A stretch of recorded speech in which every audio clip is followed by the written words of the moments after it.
Okay, we're live.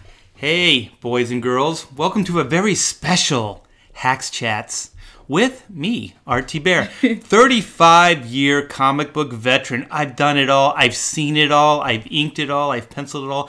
I've written it all. No, I haven't. That's an exaggeration, but I've done a lot of stuff, mainly for DC and Marvel, and the characters, mostly Superman and X-Men. Although, I do have a pretty impressive run on Ultimate Spider-Man, I must say. So, without further ado, here's Taylor Grosso. Hi, everyone. I haven't been at this at 35 years, but who else has, really? I know, except for, the boomers. The boomers out there! I'll be reading your chat today if you have any questions for this 35-year veteran who is not me, but is Art Bear. You can ask Taylor a question or two. I mean, I won't be able to answer probably as in-depth if it's about the crafting of comic books, but that's why you're here. That's why you're here live. You get access to art for free. But if you want to drop a super chat, it's always appreciated because... Do you want to tell them the news, Art? Because what? Our microphone exploded. Oh, you're going to... Oh, I was going to tease him like, I bet you're wondering what you're looking at right now. Wow, that was really good. You know what? Taylor labors on these. She has scripts in front of her. So if you ever wondered why she's so smooth, it's because it's all written right in front of her. It's true. It's written on my hand right now. Yeah, I'm just winging it, but she's all scripted, man. So I'm improvising it. No, she's just that smooth. She's good. Okay, so the image, the microphone. We have to address it. The dilemma, the problem, the ongoing, this is not even, you know what? This is the thing, all right? I get the boomer, oh, you're old man, you don't know tech, you don't know this, that, the other thing. But really, this stuff is just happening. This would happen whether I was 19 or however old I am, which I don't know if I should say. Keep it a mystery. What super chat would it take for you to reveal? Age reveal. Age reveal. Ageist. You're an ageist. My ageism has a price. Yes. Well, what was it? Was it Tuesday? Oh gosh, when it happened, I think it was Tuesday. It was working. Was Tuesday, right? Or was that Monday? No, it was Tuesday. Okay, we were going on Chester's program Tuesday. And so then we had a show Wednesday. That's right. But it died Tuesday. But we were going to do a show Tuesday morning. Yeah, we were prepared. Okay, we were going to do a show Tuesday morning, and then later we were going to go on to Chester Busby III's Fanspeak show, and we were going to talk about the art of inking, superhero comics. And the Blue Yeti decided to just stop, turn into spaghetti. I don't know, man. Oh gosh, this is not my fault, right, Taylor? No, it was really weird. It was working, and we just, we went straight into it like we always do. It's not like we're overly rough with this microphone. It pretty much sits exactly where it was constantly. But we kind of did blame ourselves because the Blue Yeti kind of pivots. It's got a stand and it moves back and forth, and so it's tall. And so when I'm not using it, I move it into the shorter position. And what happened one day is the wire was kind of, I guess it was in a peculiar angle. And so when I did that, where it connects into the Yeti, the plug, it bent just slightly, but that was like... It worked after, though. That was like 2 weeks ago, right? Yeah, we continued using it without an issue. Like, it didn't seem like it affected it at all, its performance. No, we kept doing shows, and I was going on other people's shows, and it was all working, it was all fine. And then that Tuesday morning... just before we had it all set up, right? We did. We were ready to go right into it, and then the little red Nasser light never turned on. Yeah, the power never turned on. So then we were thinking it was the cord, because the only negligence on our part was the bent cord. But like Taylor said, it had been working for 2 weeks, bent like that. Yeah. And so then we're like, oh, it's got to be the cord. So then, no, was it before Tuesday? Because you said you were going to bring the cord in, and you didn't bring the cord in. Yeah, it was Monday. And my gosh, it was Monday. I was supposed to bring the cord in Tuesday. I forgot it. We brought it in this morning, plugged it in, and it didn't make any difference at all. Right. So it wasn't the cord. But this is starting to sound like our colorist stories. But so we ordered a damn cable, a replacement cable. So we panicked. We went, paid, Amazon their blood money, paid their extra money for shipping because we had all these shows lined up and everything like that. So we needed to get this cord. And so then Taylor brought in her cord, because she's got a Yeti at home. She brought in her cord. We tried it this morning. What happened? Nothing. Didn't work at all. It still didn't work. So then we realized it's not the cord. It's the damn mic. And apparently this is a very common problem because we started Googling and the first things that came up was that it was like USB, what was it, like USB whatever, not found. And like it was all the same problem. And then everybody's solution was, oh, you just take the microphone apart and resolder some part that I guess comes loose a lot. Okay, you guys, we're such gung-ho. We were thinking like, we're going to fix this mic. And then what did I say to it? I said, you know what? We're artists. Yeah, I go, we could do this, but we're artists, damn it. And so I was like, I'll be damned. I mean, I have technical prowess. I can fix car. I can do those things. But at some point, don't you go, hey, I paid good money for this. It's like a principled thing. Yeah, and these aren't cheap. Yeah, and I'm not going to spend my time, fixing a mic when I should be drawing or writing with you. And so, so then we got all high horsey and then went to Amazon and slammed them. Nick, somebody says, that microphone was always very problematic. Was it? But why? It always sounded great. Oh my gosh. Now I'm starting to feel like maybe we weren't as cool as I thought we were. Well, I just listened to this one on my headphones and it sounded pretty good. It's also blue. It's very beautiful. This blue Yeti is actually blue. The other one was black. It was a black Yeti. I trust this one. They have a silver Yeti as well. We almost got the silver Yeti. This blue one, like if you guys look at the video, we just uploaded the unboxing video. It's very pretty. It's got like a sparkle to it. You're such a girl. It's all sparkly. It's pretty. Touch it. It's matte. Is it matte? It is. Touch the Yeti. You guys, just for the record, she touched the Yeti. I did. I had to test it. All right, now so it doesn't seem like weird, I'll touch the Yeti too. It'll probably pick us up touching it, because if you guys heard that noise earlier, my pen dropped. I'm sorry, it made a sound right when I put my headphones on. Did somebody in the chat say? No, I just heard it. What was that sound? All right, we're probably boring you with this stupid Yeti talk, but that's why, okay, Ethan, just to back up again, Ethan Van Sciver went on yesterday, and I think it's his third cover for Cyberfrog. It's beautiful. Did you see it, Taylor? I did. That's the team-up cover, right? It's got, what's her name from the lead in the story? She's in a cemetery. Heather? She's looking hot, man. She was looking hot. And nobody does sexy like Ethan does. And so that's the cover. And he's got a video of him working on it. I thought it was just like a splash page or something. I didn't know it was a cover. I did too. And so then yesterday he put up a new Indiegogo for cover 3 for Cyberfrog. And I don't know if you guys know, but we all kind of rally for each other. So, usually it's Ethan's chat, his live stream that we all meet, but sometimes we go into other people's shows and we just rally. It's kind of like those old PBS, where they would raise money, or what was the other telethon, the muscular dystrophy, the Jerry Lewis telethon. I know what you're talking about, where they raise money for a cause. Yeah, so... but our cause is making good comics. Ooh, yeah, that's true. It is. And, I couldn't go on, Taylor. I could not go on because of this stupid microphone. So even if you would have brought the cord in... It wouldn't have worked, I guess. It would have made a difference. But I guess we would have known sooner. 1 day sooner. Yeah. It was weird, though, because like we said, it was working with the old cord, prior to that, even though the other cord was slightly janked. It didn't seem like it made any difference. But like you said, when we looked into the video at how to fix it, it sounds like these jacks where the USB plugs into the microphone, they go bad internally. Yeah, I don't know. He said all you have to do is solder the wire back, and it's like, oh yeah. Like Taylor said, we're artists, damn it. Dragon said, I don't pay to have to tinker with devices to make them work. Exactly. Like my skill set is somewhere else. Like I said, I can do it, but I refuse to. And Nick says, you two are never boring. Oh, thank you. And so then last night, the only way I could support my dear friend, EVS, is in the chat. Aw. Yeah, so I was typing my ace off. It's so weird. You're trying to draw, right? And type.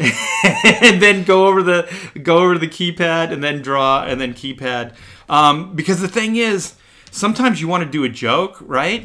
But if you're like, okay, I'm drawing over here. Taylor can see where I'm pointing. I'm drawing over here, and then I'm like, I got a joke. So then you got to spin your chair around real quick, and then you got to try to type in the joke. And I'm dyslexic, you guys. I'm crazy dyslexic.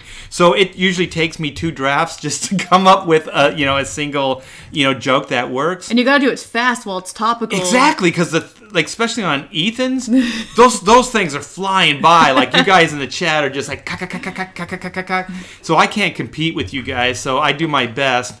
So I try to support Ethan as best I could. He did really well. I think this morning when I checked it, it was at over 60,000. Wow. Yeah, so he's making Black and White look very bad right now. I mean, he's making all the crowdfunding looking bad, really. That's true, except for what's that Icarus thing? Icarus and the Sun. Oh my gosh, that guy's going to do 1 million sales. I think he will. Not to be a jerk, but why not? The Instagram basic normies really, really love that book. And there's nothing wrong with that. But they should also love Black and White and Cyberfrog because it's just as good. Yeah, especially Black and White. Black and White's better. Because Cyberfrog has $1 bazillion right now. I mean, if you buy Cyberfrog, you need the companion piece of Black and White. They do go hand in hand. They go really well together. And little known secret, they tie together story-wise. You have to read it to find out. I mean, whether there is or not, you're only going to know if you buy it. They don't tie together. Although Ethan did. He either did it on a thread. Did you hear this, Taylor? Did I ever tell you, or did you hear it when he said it live? Or he told, because sometimes we talk after the live stream, and he said, hey, Art, do you want Black and White in an episode or issue of Cyberfrog? And I was like, yeah. He's like, well, how do you feel about, them dying a horrible death? And I'm like, no! I'm like, I guess. I was like, can they get through the armor and the shields? He's like, yeah, they can. And I'm like, you don't even know how the armor works yet. Their suits are so powerful. They can get hit by like a semi-truck and be fine. Yeah, but apparently not a giant, Wasp, yeah. So that's so I guess maybe there could be a crossover story in the future. Well, there could, because like Reed used to be a robot fighter. He was in Cyberfrog. There's some techno stuff going on. Ooh, he could repair Cyberfrog. Him and Gray team up. He's like broken down. He's kind of like the what's his name? The Tin Man in the Wizard of Oz. Oil can. Oil. Oh no, but he likes fried chicken. It's his favorite. Well, there's oil in fried chicken, so they just lube him up with some Kentucky Fried Chicken. You had to give him a drumstick. Don't you feel like sometimes when you have a bunch of greasy food that you're being lubed up? There's nothing better than like working on something like dirty, like a car or something. I don't work on cars, but that's a good example. And then eating really salty, oily food. Yes, no? I'm just going to let that hang right there. Yeah, definitely. It's a good mix. Yeah.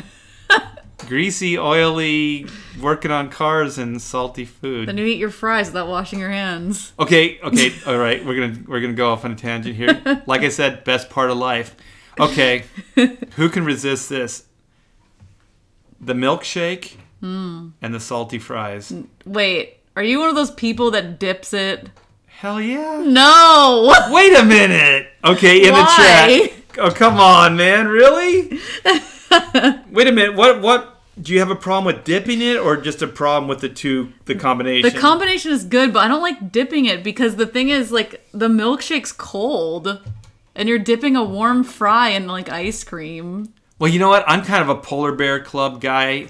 I like sometimes I'll heat up the spa in the wintertime of my pool. And I'll bake in the spa, and then I'll jump into the freezing cold pool, and then I'll go God. back into the spa. I kind of like that dynamic of like, I would die of shock if I did that. but it makes you feel alive. It's like climbing Everest or jumping out of a plane. James says you like tangents as long as they're not in your artwork. Yeah, That's true. Yeah, definitely not in the artwork. Nobody agrees with me about the dirty fries. Ah! Take that! But Did you say dirty fries? Yes. No, they're glorious. Dragon says, "Wait, fries and milkshakes? That's against the law." Oh, you got one person, Taylor. Well, Ray Thulu said something really mean, but about me or you? He said fries dipped into a milkshake. I'm pretty sure that's evidence of your impending senility, Art. Oh, I did it when I was a kid. I was gonna say, don't mostly kids do it? I did it when I was a kid. Because, like, my little brother did it when he was a kid. It's like, I always associate it with the impetuousness of youth, which is why I thought it was gross. Because, you know, like, kids always mix their food, like, mixing, like, suicide drinks and stuff. Ooh, yeah, suicide. Oh, no, you do that too. I don't do it as an adult, no. You said it with reverence, though. You know what I do? Okay. I like cherry Coke, but sometimes, like, you know how they have the tap at, like, restaurants and stuff where you can make your own drinks? Yeah. I'll get the cherry Coke, and it's a little too cherry or a little too syrupy. That's why I don't like Pepsi. I like Coca-Cola. Coke is way better than Pepsi. And so then I'll do a half and half Coke and half the cherry Coke. So then it's more of like less. It's less syrupy, less sweet. Have you seen the new Coke that's it's vanilla and orange? I haven't tried that, but I've had vanilla Coke. I like vanilla Coke, but vanilla and orange just came out. Draken says the dipping the fry is a bimbo Valley Girl thing. Why? Thank you for calling me a bimbo Valley Girl thing. I didn't know there was such a stigma against it. I just didn't like it because I didn't like the milkshakes cold. I thought it was kind of like a 50s like rock rockabilly, like drive up, like because like drive-throughs and like old like 50s hot rods and stuff like that. I thought that was always kind of from that culture. I didn't think it was Valley Girl culture. I know. I don't think they're right. Because it was like they like fries and shakes, right? They always like fries and shakes. Yeah, like you go down and get a malt. Eric says art is living the wildlife. God. Now that sounds. I just feel sad now. Like now I want to try it because the last time I tried it, I was a kid. Well, if that's me walking on the wild side, then I got to get a life. All right, you guys, I'm going to cut this stream short. I'm going to go do something crazy. Knox says, it's a 50s thing, it's also a Valley Girl thing, and it's delicious. Ha! It's all the above. You know what? We just managed to milk this whole microphone thing for a half hour. I don't know how we got into this part, but... Oh, I do. The microphone shit out a couple days ago, and it's been nothing but a bane of my existence for 3 days now. They better take it back, because these things are expensive. Yeah. Oh, you mean Amazon? Yeah. Yeah, they don't give you your money back until they get their mic back, their broken mic. I don't know what they're going to do with it. Sell it to the next person broken. Probably. They'll get that guy on YouTube that showed you how to fix it. They'll get it to him, and he'll kind of reconnect that wire with the soldering gun. Dragon says, vanilla is good. Let's go one step too far and add orange. I don't know. Oh, to Coke? Yeah. Cherry seems more natural than orange. You know what? I think I have had cherry vanilla Coke, and that is good. So cherry orange Coke, maybe. I guess it would be like the creamsicle thing. But the thing is, you know what? Ooh. You know what? You've had Orange Crush, right? I have. I love Orange Crush. I know. Why would you even want to put cola in that? I know, that's good on its own. It's good on its own.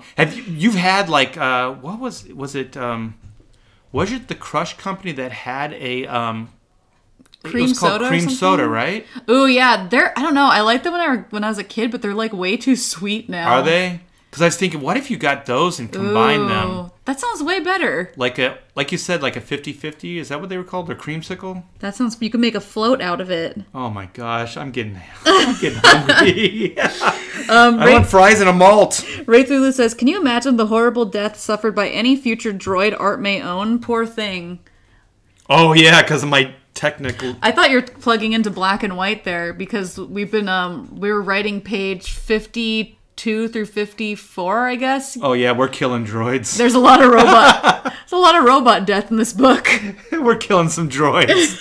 They get pretty destroyed. Don't you feel like I think okay, the reason conclusions have to be really good, especially in black and white, will be good, is because you spend so much time crafting the story, so the climax is usually like the best part. Yeah. So you almost feel like by the time you get there, all the fun writing starts, right? Yeah, you want more. Because that's when you start getting to kill things and like wreaking havoc and you know what I mean, like doing really big stuff. And we got like 5 explosions in the story now. Yeah, and one of them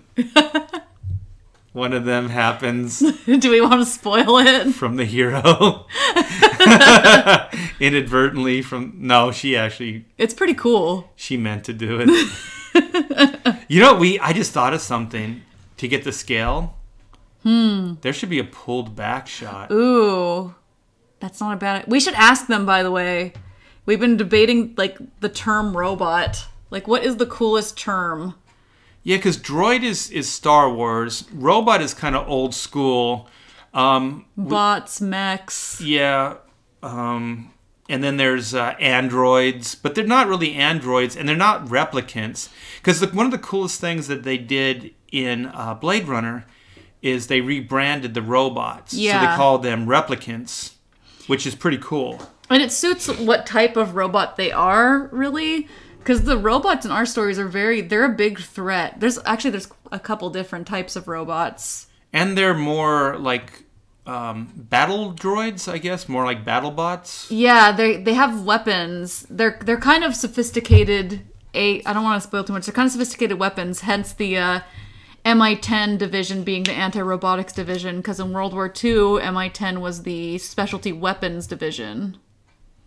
So we rebranded it into a future tense. So like black and white is a little bit future tense story, and so it has like a rebranding of MI-10. So there's divisions of the British Secret Service. So there's MI6, which is usually like your standard spies, like James Bond, MI6.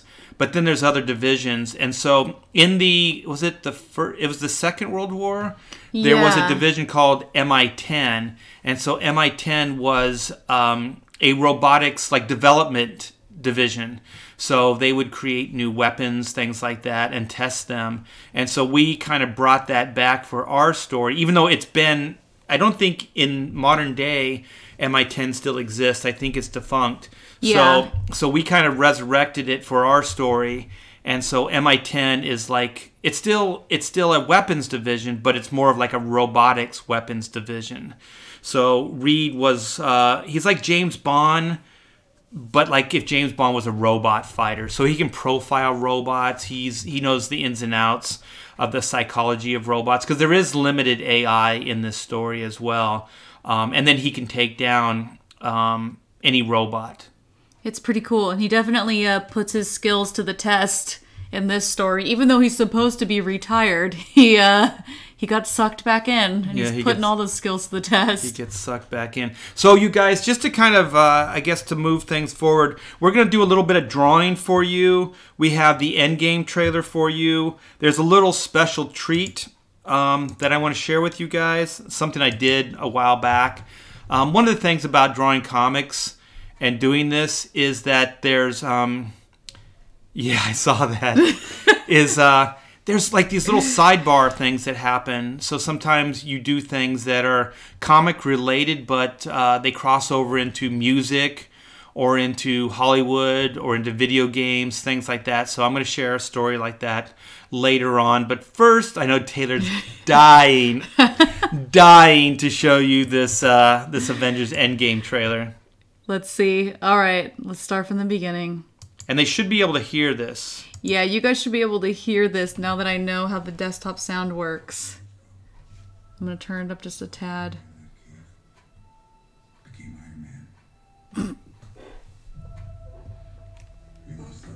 Taylor's probably not going to be able to hold back. I'm trying to stay quiet, but... The slave one. Wait a minute.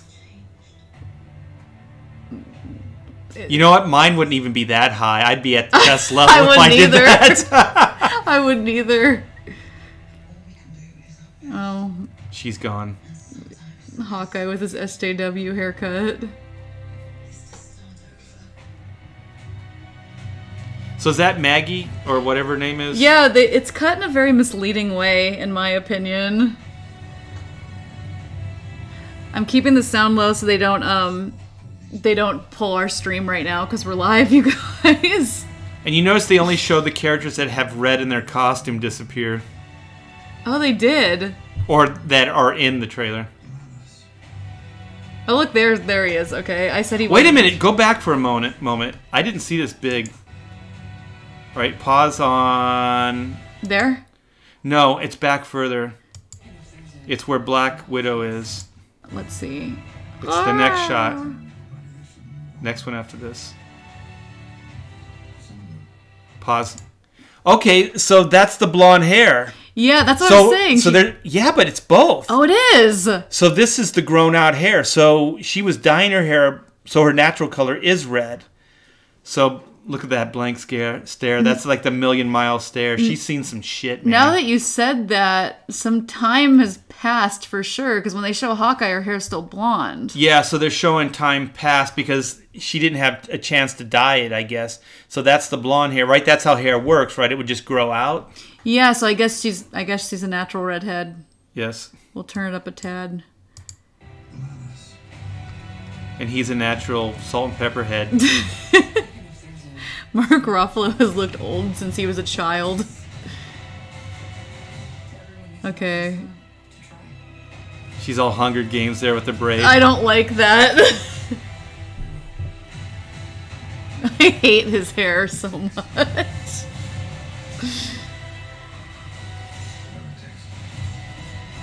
I like this shot. This part's pretty cool. I like that too. I didn't notice that the first They time. totally took that from the Atom. Here we go. Oh no! Oh, pause it. Oh man. Isn't that the girl from the anti-Trump rally? Oh wait, no, that's Hawkeye. He has a terrible haircut. Oh my! You know what? They kind of gave him Captain Marvel's haircut. If his hair was blonde, oh, no. If his hair was blonde, right? That's the Captain Marvel haircut. Yeah. Well, I think you need to explain why you're laughing. Well, there's an even worse. We should play the rest of this part though, because okay. Do we need to explain it? I don't know. I mean, because everybody might not think it's as... Okay, I'm just going to say it. These suits look absolutely terrible. They're ugly as sin. There's a lot of chatter going around the internet right now, and they're making fun of these suits. Let us know how you feel about these suits, but we spent all morning talking about just these suits alone. And, I don't know. I want to say there's a split audience, but I didn't really hear anybody say anything positive about them. They just kind of explained what they're going to use them for, but like we already figured out, they're going to go into the... it's not the macroverse. What do they call it? I think it is the microverse? No, they have... what is that stupid thing called? Something else. The reason I always call it... The quantum realm. Yeah, because it always seems like it should be like a macroverse because it was in an Ant-Man story, but it's not. Do you think... Okay, yeah, so it's a time travel. So just know going into that we know what they're putting on the suits for. So we're not criticizing them because we don't know why they're wearing the suits. I think it's just the fact that they're wearing these atrocious matching suits. Yeah, okay, go ahead and play it out. We kind of prefaced it, then we can... And then pause it once it cuts. Gee. oh my gosh. Yeah. I wonder if Tony makes it or not. The trailer just completely revealed that. Yeah, and they set it up like, I don't know if I'm going to make it or not. They showed the same intro on this trailer, and then there he is. Like, is this, like... They haven't traveled through time yet, right? Because they just now look like they're marching into some kind of, like, you know, ultra... No, what did you say it was? The quantum realm. Yeah, because somebody said... Yeah, someone said the quantum realm in the chat. Yeah, because...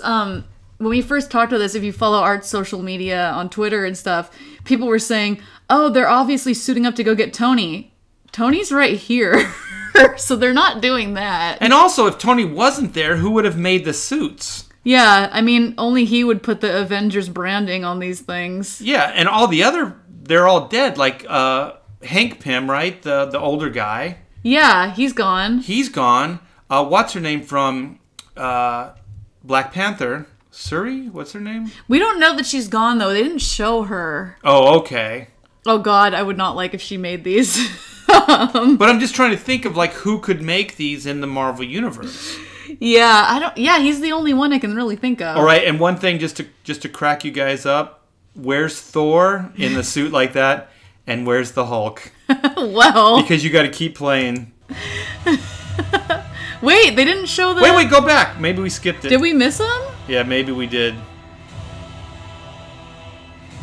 Oh my god. There it is. Okay, so we see War Machine for a half a second, I guess. Yeah, so we're thinking if War Machine has his War Machine suit on, then why does Iron Man have, like, the Quantum Realm suit on? Yeah, because he just gets to paint his suit a different color, but Tony's wearing that weird spacesuit. And where's the Hulk? We didn't. I want to see him in one of those suits. We talked about and Thor. And is the Hulk just gonna have them like as pants, or is it gonna be like the full suit? Well, I would assume it's supposed to protect them. Should we tangent here, or should we just finish the video? Let's tangent here. Okay. Because you guys, the reason I don't like the Avengers all in matching outfits is because it starts getting into other super teams, such as the Fantastic Four. Do we have others? We got Uncanny X-Men. The X-Men. And, you know... the Doom Patrol. Who's probably the closest. Yeah. And, we got some others. So just to tie it back in, yeah. And then here's the Godfather of them all. Here's the template which they took the suits from. They look so much like Die Hard. You know, right now, Rob Liefeld's like, you're welcome. I'm glad I could help you out, Marvel, Cinematic Universe. Yeah, and this is like the only concept art we could find. That doesn't look like the ones in the movie, though. Actually it doesn't. Because they have a big white chest plate, and they don't have that red piping down the front in a V shape like that one does. It looks like I can't tell if they simplified it or... I don't know, but... That looks busier than the other one. This Avengers A on the arm...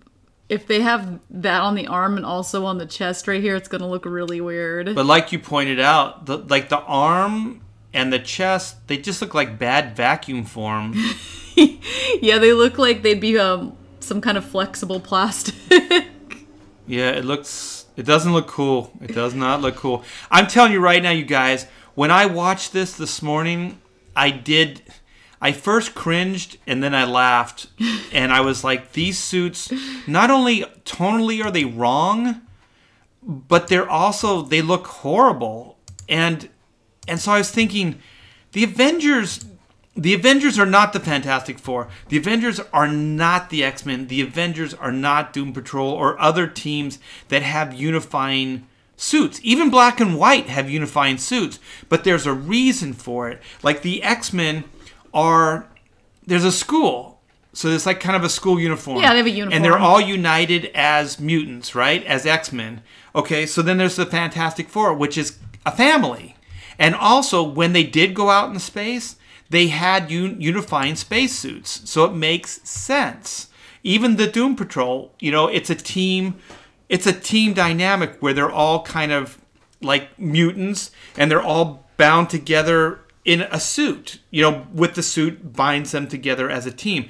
The Avengers, on the other hand, was never the same kind of team dynamic. The Avengers was always individuals that came together, like powerful individuals that were entities unto themselves. You know what I mean? They didn't need to be part of the Fantastic Four. You know what I mean? They didn't need to be an event like X-Men. They have separate identities. Thor didn't need to be part of a team, but... And Thor isn't here now that you mention it. But the thing is, Thor becomes part of the Avengers when the big bad is so bad, you know what I mean, that the X-Men can handle it, the Fantastic Four can handle it, you know what I mean? So then these individuals, from individual like skill sets, powers, and unique costumes or super suits, come in to fight together. So they're individuals. The whole reason the Avengers is cool and the Justice League is they're individuals. They don't identify as they're all the same. They identify as we're individuals that fight together as the Avengers. And that's why the Avengers team can always change. You know what I mean? The roster can always change. Yeah, because it's individuals. It's individuals. So when you see them all lined up like this and they have that Avengers emblem, I don't know about you guys, and I'm not a comic book snob. I'm really not. Like, I know that cinematically speaking, they have to change these characters. You know what I mean? Because sometimes things work in comics that don't on the big screen. But this was like, what is this? This is wrong. D Geek Arc says, I feel like having them in their own uniforms shows that they are all an equal individual, each bringing something different to the team, like the Justice League. Yeah, and that's pretty much what you said, Art. Like, it's weird because, like, they are individual characters, and they're not constantly the Avengers. Right. And they're powerful characters, individually powerful characters. That's why they're part of the Avengers. But they don't lose their identity to be an Avenger. You know, like the Fantastic Four, I know sometimes they vary in costume theme, but never so greatly that they're not still unified somehow, design-wise. Or even the X-Men. Yeah, James says, the film writers have little to no care for comic book continuity. They're writing for the normies. The worst thing Disney did was kick the Marvel book writers from contributing to the scripts. Yeah, Phase 1, when they went in Phase 2, they kicked all those guys out. And what was it that you pointed out, Taylor? Oh my gosh, it was about the suits. Oh gosh. I forgot what it was now. We talked so much about it, and like... It sucks. We had some good material earlier, but the mic wasn't here. Nebula's suit totally doesn't fit her body, and it drives me insane every time I see it. Your autism is showing. I know. I aspie out about this stupid suit. Like, we gotta watch it one more time. Well, are they gonna have helmets? I would assume they were. And if so, why does Tony Stark need that suit? He already has a suit. Look at how big. Yeah, she's got a little tiny head. She's like, mine doesn't fit, but that's okay. Well, without hair, she looks mannish. Somebody said, James says, there be some really bad haircuts in this film. Yes, there are. Yeah. Yeah. I mean, Hawkeye straight up looks like an SJW woman with that haircut because they didn't have the guts to give him like an actual mohawk, which I don't know why he has a mohawk anyway. I don't know. Well, I think they're just trying to show that he's out there now. You know what I mean? Sometimes when your family dies, you decide to cut your hair off. And just go crazy. I bet you he's going to start drinking heavy, too. Oh, gosh. Instead of like Iron Man, like, what is it? Something in a bottle? Demon in a bottle. It's like Hawkeye. Demon in a bottle. Again, now that you mentioned that, what Marvel always does in these movies, and we talked about it before, is they give one character's beat to another character, so then by the time the next movie comes out, they have to create something else. Like, they gave Hank Pym's beat to Iron Man, so then they had to think of another, like, the whole, oh my god, what's his name? Voltron? The Age of Ultron? Ultron. I called him Voltron, like the combining robots. Like, Ultron's whole beat got given to Tony, and then Hank didn't have that beat anymore, so they had to give him the whole Quantum, or the, what is it called? The realm. The Quantum Realm. Quantum Realm, yeah. And they keep doing that with different characters and giving them all, like, beats before other characters Right, but get also, there. just to back up, that's what I hated about that last Ant-Man, is it's the Quantum Realm. That's time.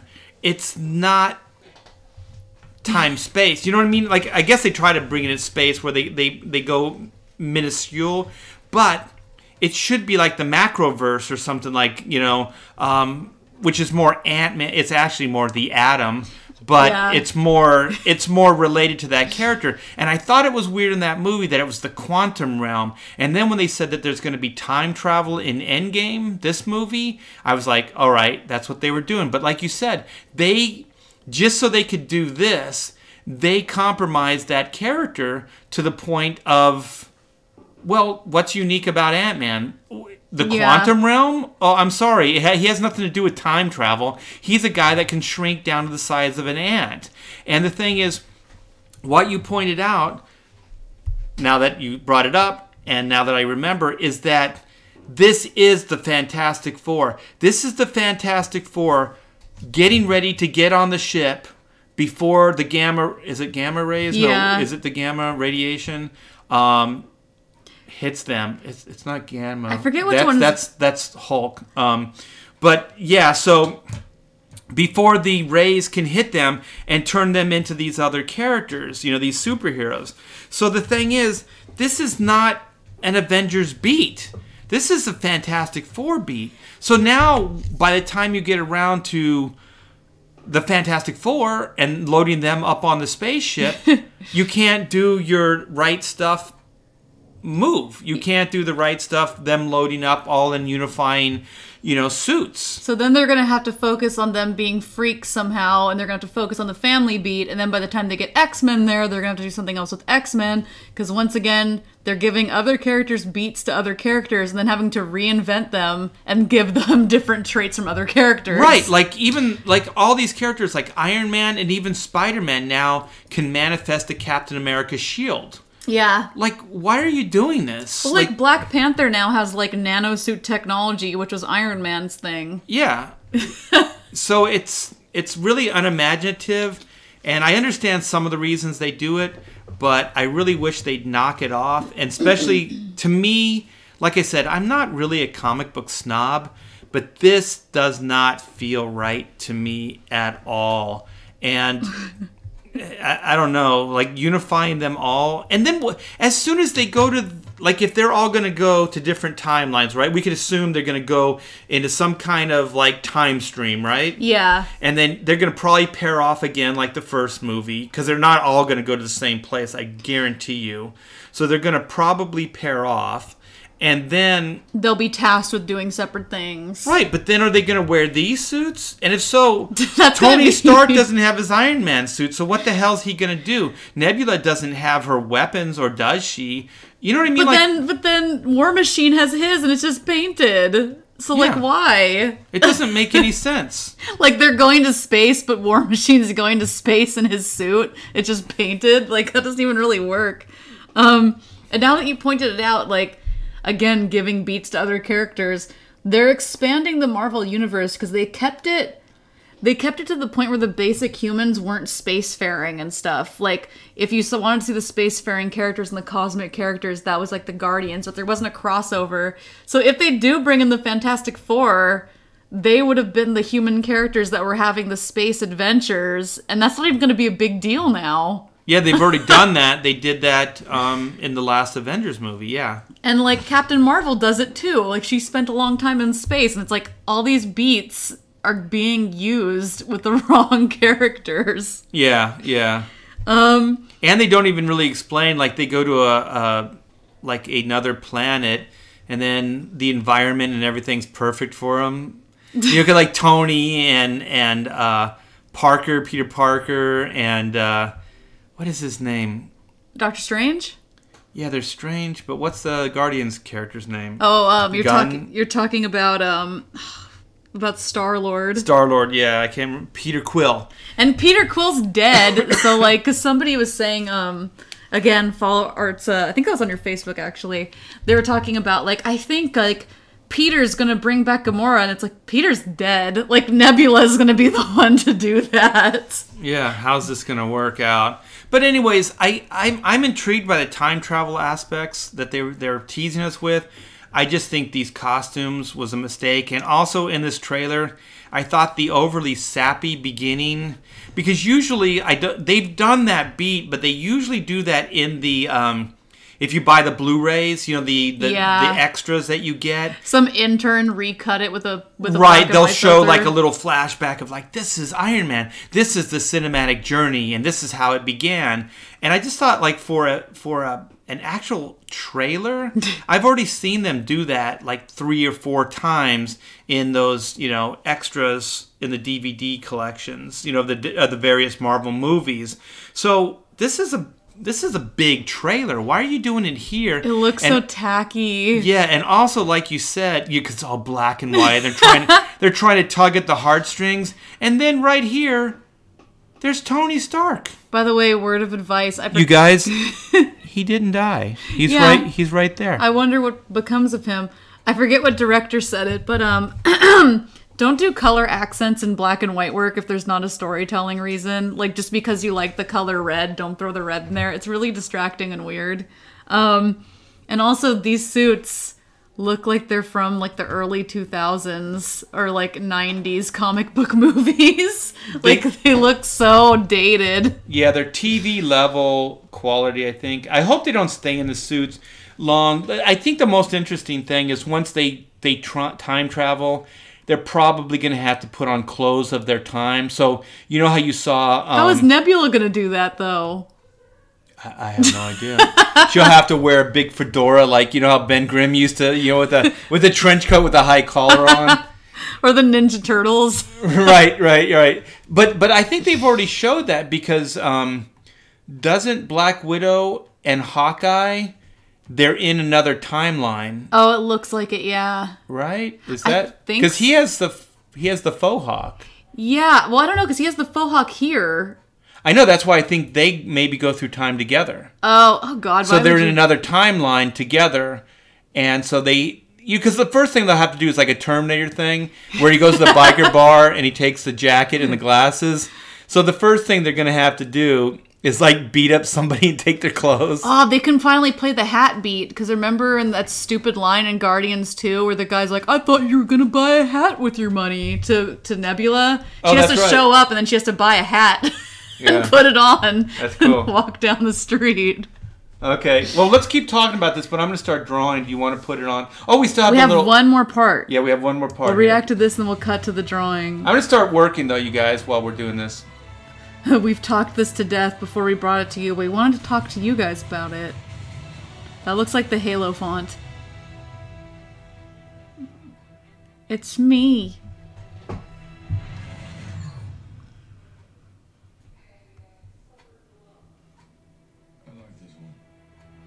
See, because that means you should like her, because Thor does. So that's also in the past. Yeah, because now that you mention it, Black Widow has blonde hair. Right. And that atrocious bob cut.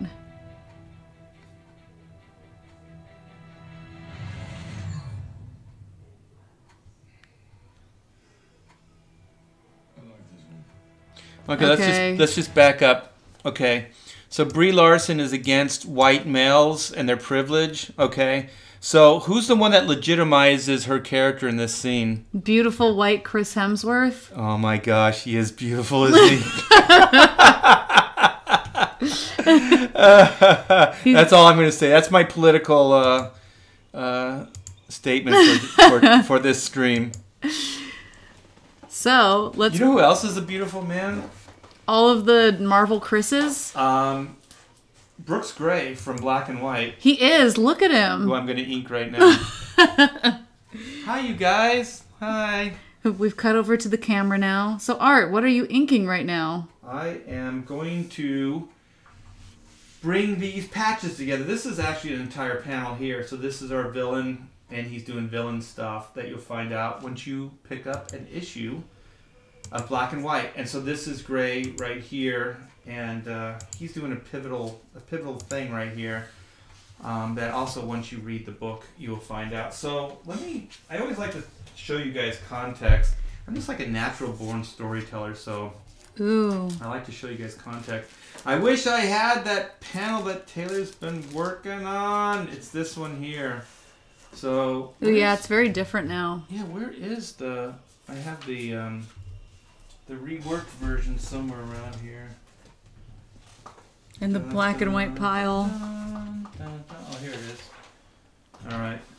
So this is the original page. So this is kind of where some of it starts. So this is the original page from the 94 version. And so then this is Taylor and I kind of thumbnailing and reworking story. So you can see that I took out a lot of these beams. And so what we did, you should see Taylor like really reworked this panel. There's a lot more robots and stuff in it. So now you can more clearly see the robots here.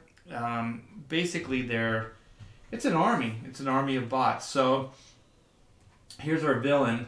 And so now we added 2 screens and we took out Yi. Ooh, the camera just glitched out. Did it? Let's see if it Did does. it bounce? No, it didn't bounce. It was I think somebody in the chat saw it. It was like pixelating at the bottom. It was very Now it's not doing it, of course. Okay. Well, good. I'm glad it's not doing it. So then basically the villain's making a deal with all these bad people. So then here's the screen with a bunch of bad people on it and our hero. And he's just kind of he's thinking he's going to get these bots into these people's hands. So I don't want to say too much. So that's that. So you can kind of see where it went from here to here. And so what I'm doing now is this panel. I wish I could do it this. I'll do it this way. Can you still see it, or am I off panel? No, we can see it. Okay. So this panel right here, I'm gonna change it with this panel here. So I worked out the pencils of this guy. And then I redrew. He's kind of a newer, updated version of the old Chang. So it's based on it, but it's all completely redrawn. And once I start eking it, you'll see, because the blue lines are a little bit hard to see right now. So that's that patch or that panel. It'll appear as if by magic. Yes, it is magic. Magic is my middle name. I'll read your guys' chat in a second. And so let me find this. Okay, so this panel right here that I'm going to be working on is this panel right here. So that will replace this panel. And so what we do is we rework them on a separate sheet, scan them into the computer, and then add them into the artwork later in the computer. So that's that. So I'm going to start doing some stuff here. Pretty cool. Start drawing. This is the best thing about being subscribed to the channel, I think. If you are a backer of Black and White, you get to see the book come together before your very eyes because we're always working on it. And you kind of get to see the behind the scenes as the book's being built. Let's see what you guys are talking about. Gamora had a suit like those in the comics recently. Yeah, she has it in the...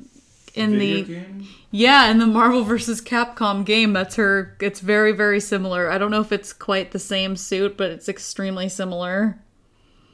Let's see what you guys are all talking about. Black Widow doesn't work with a granny haircut.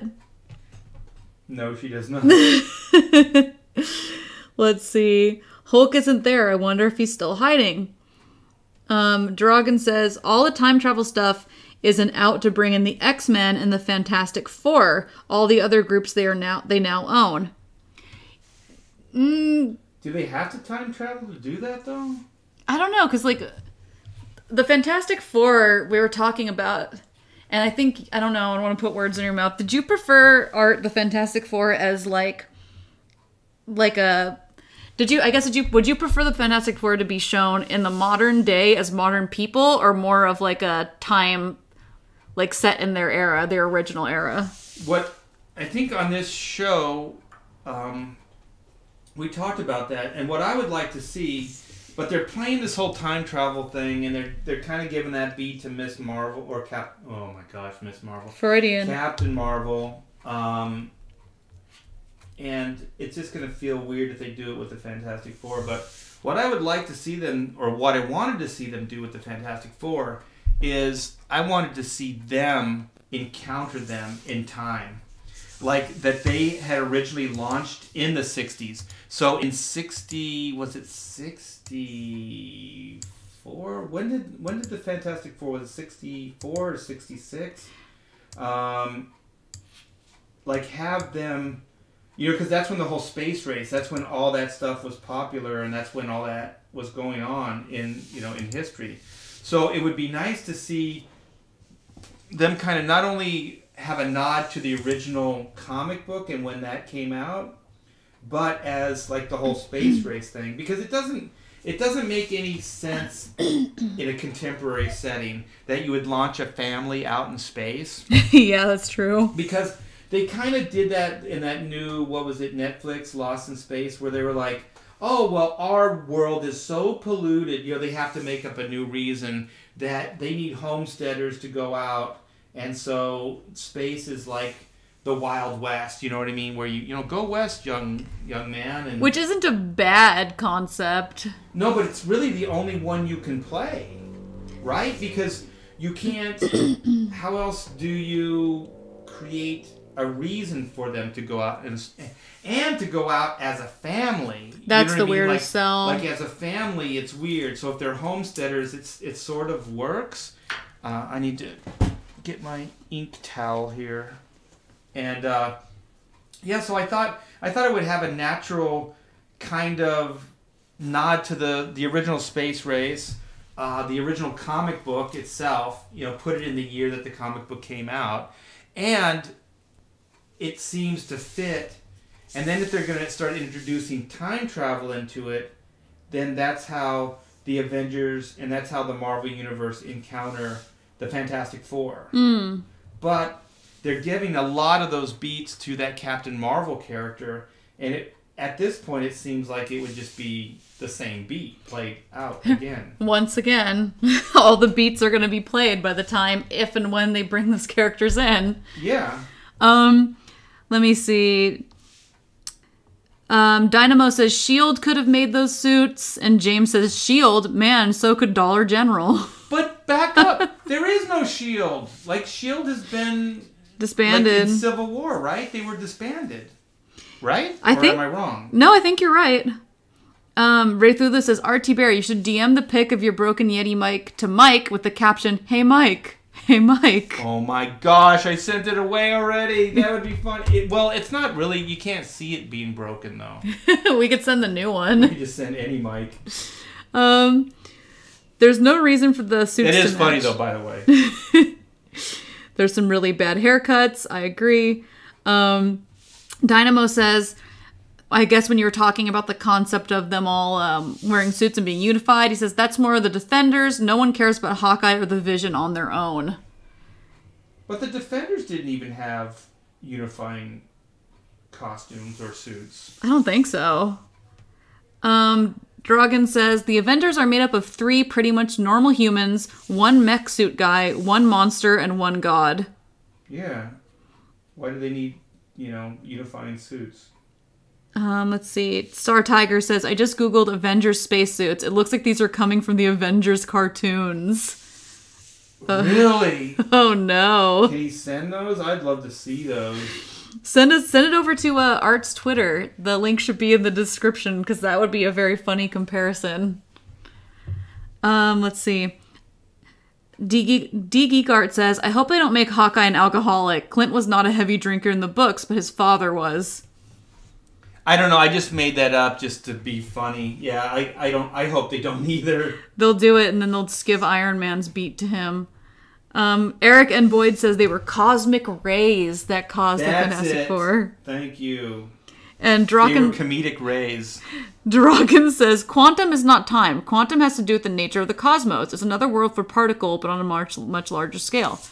But they're using it in a time travel way, though. So they're just calling it something that's more universal, so it can be all those things. Is that kind of the idea? I guess, because it's like quantum mechanics, right?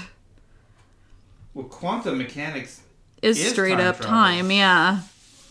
Star Tiger says, the suits remind me of Mass Effect somehow. You're absolutely right. They actually look like Liara's original outfit. Snobbery is allowed in here, says Nunya Business. Thank you. And Nunya Business says, get ready for a wave of Marvel characters trained on Disney TV. And Nunya Business says, Nebula is smarter than she looks. I don't think she looks dumb. I never thought she looked dumb. She's got those sensitive black eyes. I just meant that in that image, her head looks really tiny. It looks like she's wearing like a gigantic suit. Like, yeah, she just kind of looks mannish because it's all bulky. The suit's bulky and they have her hair matted down. You know what I mean? So between not having any hair and the suit being big. And the actress isn't built big. She's got kind of a skinny neck and stuff. So it extra looks that way. Extra. Nebula's my favorite character going into this movie. Do you have a favorite? Nebula's the closest to white that she is. Have. She's actually very white-esque, isn't she? She's a nut. Her whole attitude is very, if you like Nebula's attitude, you're gonna like Whitney from Black and White. Except for Whitney has a way cooler suit. Do you have a favorite cinematic Avenger? Like, going into this movie? Oh my gosh, that's really tough. I never even thought about it. To be honest, I like them all almost equal parts. Like, I really like Thor, but I feel like he's been ripped off the most as far as stories. Ragnarok was amazing. I thought the first one was pretty good. The first Thor. It had some rough parts. The Dark Age, is that what it was called? That was not good. That's a skippable movie too. It's not even a Thor movie. It's more of a, what's his name? Loki? Loki, yeah. It's more of a Loki story. But yeah, I like Tony Stark. I like Iron Man. I like Chris Hemsworth as Thor. I like Chris Evans. What is that guy's name? Chad Bostwick? Or the guy plays... Hawkeye? No, he plays Black Panther. That guy is freaking... Oh, it's Chadwick something. Chadwick, yeah. He has a very dorky name. I mean, he's really good. I don't know. I couldn't... It would be hard for me to pick. I even like the... I know that the Ant-Man movies aren't real popular, but I do like the Ant-Man movies a lot. I didn't think the second one was bad. The first one's good, but the second one had a lot of like negative buzz on it. But I watched it. I didn't have any problems with it really. There's some cool stuff in it. So you can't pick like an off the top favorite. Okay. I know it's difficult. I'm gonna force myself. I actually like more of the Captain America. If just standalones, I like more of the Captain America movies than any of the others in the franchise. So I would probably have to say, Captain America. How about you? I think the Captain America movies are my favorite movies, and I think they are the best standalone Marvel movies. But as far as like characters, Nebula's my favorite, and she's not even an Avenger. And maybe that's why I really liked White. I am attracted to them as characters for the exact same reasons, that I think of it. Like damaged females? I love damaged female characters, but not like... The difference is that both of them aren't like a Jessica Jones damage, where they're like, "Oh, I'm so cool," and they're like really Mary They're sullen, yeah. They're Mary Sue-ish, and they're kind of like masculine, but in like a dumb way that a teenage girl would try to imitate. Like, "Oh man, I said the F word." And pause for everybody to think it's edgy. Like, Nebula has those like big, sensitive, dark eyes, and she seems very damaged. And like, I think possibly, I don't know, there's something about that type of character where it's not self-referential, and they're not glamorized, like they're really, really cool, I guess. Yeah, and Nebula, there is that pain and that angst and everything. But deep down, you know that if she had a different influence, she would probably want to do good. So when she is given choices, in life, yes, she is kind of going more towards a better way of doing it. And that's kind of how White is too. Like, under better circumstances, a lot of things happen in her life. She'd have a very different life if she didn't meet Reed. Yeah, Reed Blackett. She's kind of on a bad guy's journey prior to meeting him. Yeah, she could go supervillain in a heartbeat. Like, even though I'm not a big fan, I actually really don't like the second Guardians movie. I like when she's like, "I just wanted a sister." Yeah. Stupid Gamora. And her non-having eyebrows. Let's see. They gave her those little indented, like, green thing. And where did those come from? Yeah, but they don't emote. Like, they don't really move. They're like space chola. She is kind of like a space chola. Like, it'd be hard to get yelled at by somebody who just has these eyebrow lines that don't move. Where she's like, you have to kill me if it comes down to it. I can't remember Star-Lord's actual name. It's driving me crazy. Peter? Yeah, Peter Quill? Like, Peter, you have to kill me. And she just has these unemotive, drawn-up eyebrows. Like a 1940s screen actress. Let's see. Captain Marvel, James says, Captain Marvel opened decently, but has recently dropped off a cliff. It's doubtful to break even. Do you think it's going to be the same with Endgame? I don't know. I mean, from what I hear, I'm not an expert on, movies and how they're doing, but from what I heard, what Disney and Marvel did just to prove the haters wrong is they didn't use their usual business template with Captain Marvel. So what they did you hear this, Taylor? No. That usually what they do is that the Marvel movies will open in certain regions or certain areas of the world, but not all at the same time. And usually they won't flood the market with theaters that will play the movie. They'll kind of do it sparingly, so then they have something to go into the second week and the third week. So then the movie can seem like it's building and has legs. So it stacks. Yeah, so it actually has legs. So like Wonder Woman, actually the second week, because there was good word of mouth, it did very, very well the second week. Third week, it kept it stayed in that upper level because of that. But what Marvel and Disney did with Captain Marvel is I think they wanted to prove a point.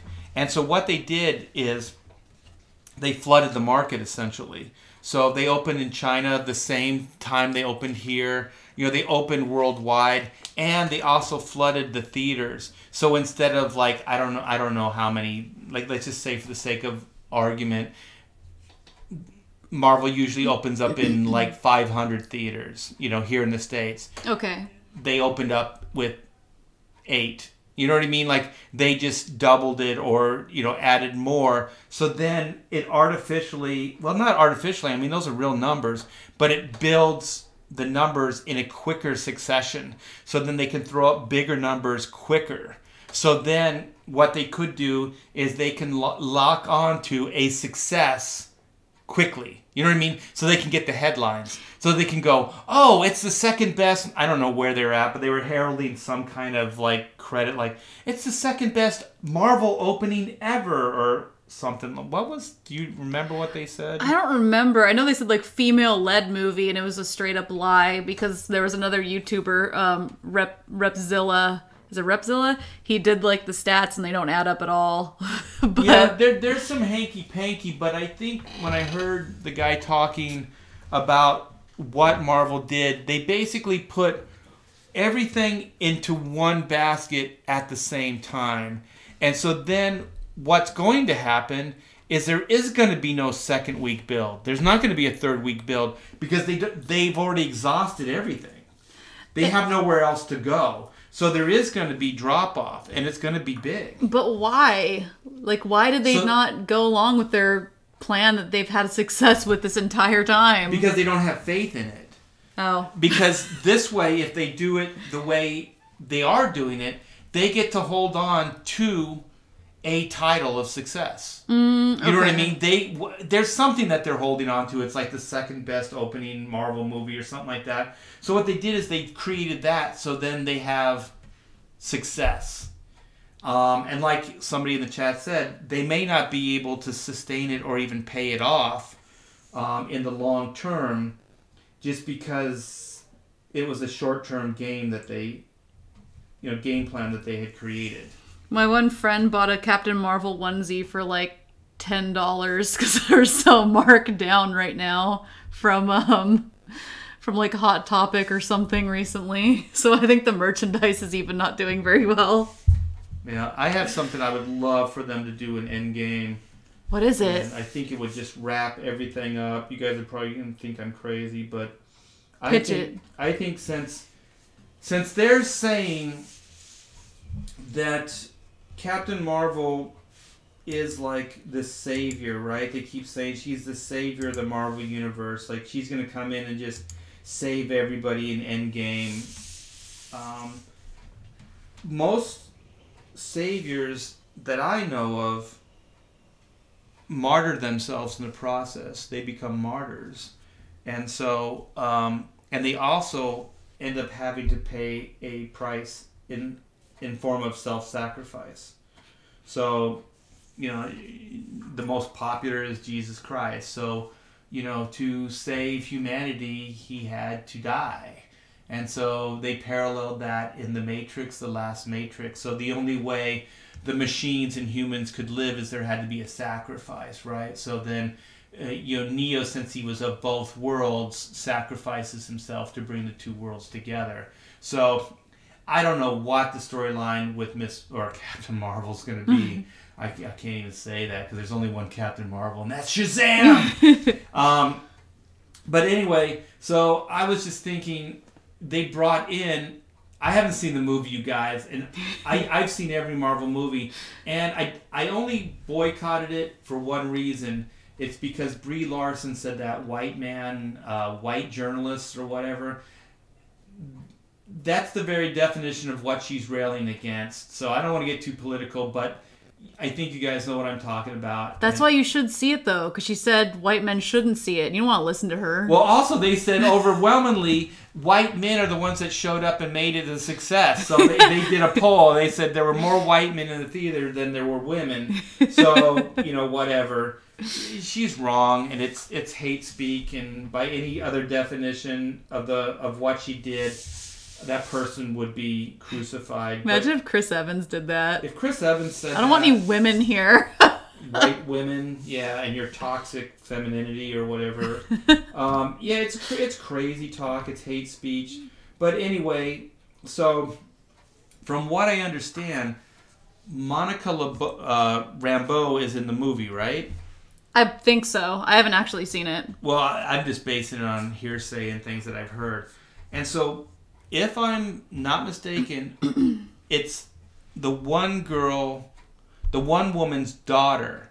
So the one fighter pilot that's there like thumbs up and, you know, in the trailer scene, that's Monica's mother, her mother, I think, in the story. So this is a time travel story, is it not? Because Captain Marvel is set in the 90s. So now in Endgame, she's in current time, I assume, because Nick Fury beepered her, gave her the beep, you know, the bat signal went up, and so she's going to respond in present day. I assume, I don't know how else it could work, but if we go with that, then that Monica Rambeau character is grown up in a contemporary sense. She's an adult. She's not a little child anymore. So I thought it was weird that there's also... Hollywood does this, but the comics did it prior, where they whitewash a character. Usually they say that, you know, when it's Asian, but they whitewash a character. So the original Miss Marvel or Captain Marvel is Monica. So I'm thinking, this is, like I said, this is personal. This is what I would like to see, because I'm not really crazy about Brie Larson and this Captain Marvel character. So what I'd like to see is, from what I understand too, they can transfer their powers or their abilities. So let's just say that Brie Larson's character, Captain Marvel, sacrifices herself in a, you know, I guess Jesus Christ way. Like, she gives the sacrifice that's going to be the ultimate sacrifice, that's going to save the day. But somewhere before that, she transfers her abilities to that Monica Rambeau character. So then she becomes Miss Marvel. in the story. Because to be honest, there's another problem I have fundamentally where they're saying she's so powerful, she's so powerful. Is she more powerful than Thor? Is she more powerful than the Hulk? That's weird. That's weird if they say that. So she can be maybe as powerful, but I don't know about more powerful than those guys. So I just think that if they're going to say that she's more powerful, then only she can do the sacrifice move, right? Only she can do this. So then she goes in and she has to lay down her life to make this, whatever the situation would be, to work. And so the reason I think they have to do this as well is because they showed Thor take on the brunt of a star. This guy's, one, he's a god, right? Yeah. But he's a cosmic being. He's, you know what I mean? Like, this goes always in comics since I was a kid, you had those geek conversations and you're like, there's two characters you can't beat. You can't beat Wonder Woman and you can't beat Thor. And it's like, why? Because they're gods. Right? How do you kill a god? That's way beyond. That goes beyond anything, right? It goes beyond even rational thought. So if you can take the brunt of a star and you're a god, I just don't know how much more powerful this Captain Marvel character could be. Well, when Binary was cool, she had the power of a dying star. Okay. So I'm assuming that's why they established that. So that might still feed into the whole, if they do the Savior thing, that whole scene where Thor takes on that brunt might lead up to that. Let us know in the chat if you think that would be a good resolve for the character or not. Because I think it actually would be. But if she sacrificed herself... Okay, this is the theory I have in film too, okay? God, I got all kinds of thoughts. But there was the second Batman. Was it Dark Knight? Was yeah. It's called Dark Knight? We're talking about the Nolan stuff? Yeah, the Chris Nolan films. Okay, amazing movie, amazing movie. But they decided they were going to kill... What's the character's name? Oh, gosh. I keep saying Maggie, and that's the Maggie actress's Gyllenhaal. name. Yeah. But they're going to kill off whatever the character's name is. So they went from the cute puppy dog girl... What was her name? The one that was dating or married... The one captured by Tom Cruise. The one captured. Katie Holmes. Yeah, Katie Holmes. And then Tom Cruise's former prisoner. Yeah, prisoner in Scientology. Yeah, so they have her, but they recast her in the second movie as... I'm sorry, I don't think Maggie Gyllenhaal is a very attractive She looks like woman. a sad turtle. She also looks like... There's people that are just older. They just look old beyond their years already. She looks like she's like a 50, 60-year-old. Like, to me, like... And they didn't even try to pretty her up in the movie. Like, it seemed like they did everything in their power to make her not look very flattering. And so I have a theory. If she was... What is her name? Katie Holmes. If she was a little puppy dog, like Hollywood's darling, like also everybody, like she was a kid, right, in one of those WB shows? She was in Dawson's Creek, I believe. Yeah, so everybody's, they saw her grow up and stuff like that. So she's kind of like this cute, girl that you got to see grow up. If you killed her in such a horrible way, like they did in Dark Knight, I think you would emotionally be too attached to it, right? It would affect you psychologically way more than it did the old lady Maggie Gyllenhaal, right? Like, I just don't think you ever were too attached to Maggie Gyllenhaal's character. Also, they didn't make her very likable. She seemed kind of, what would you call her, Taylor? What kind of lizardy? Woman? Lizardy, almost B-word-y? Yeah, she was kind of like, I don't know. She just wasn't very charming. I feel like Maggie Gyllenhaal plays that role a lot. Like, I don't know if she naturally is a little bit repugnant, but she kind of comes off a little not warm. I don't know. Yeah, she was very standoffish, yeah. In the movie, and she kind of came across a little bit bitchy. And I know that, what's her name? The Dawson's Creek girl...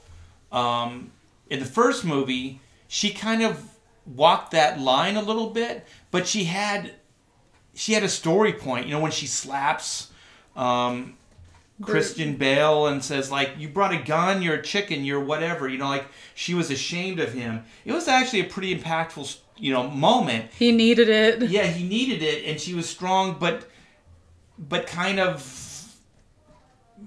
It was out of concern. Yeah, she walked that very fine line. I'm being real careful with what I say, guys. I usually talk more blunt than this. So having said that, Maggie Gyllenhaal in the second movie is not even as likable as the Dawson's Creek girl in the first movie. Can we agree? We agree, right? I'm not a fan of her in general, but I think so. So if you were to kill, you know, the Dawson's Creek girl, you would have more emotional connection to her.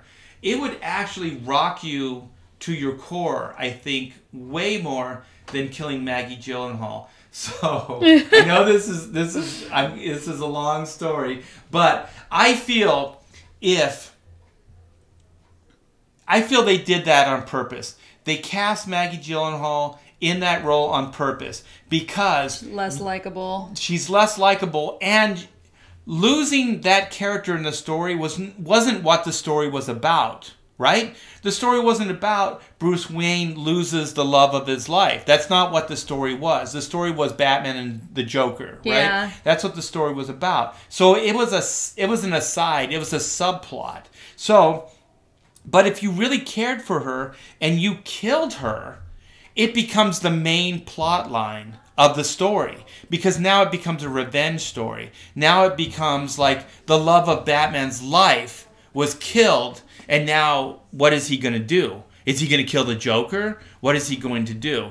And that's kind of how they tried to set it up, but it didn't have the emotional impact that it could have if there was a more likable character in that role and they wrote her in a more likable way. So having said that, I think Brie Larson is incredibly unlikable, not only as the character, but kind of as a human being as well. So if they have her martyr herself or sacrifice herself in this movie, and they also said there's going to be a lot of death in this next movie, and not just...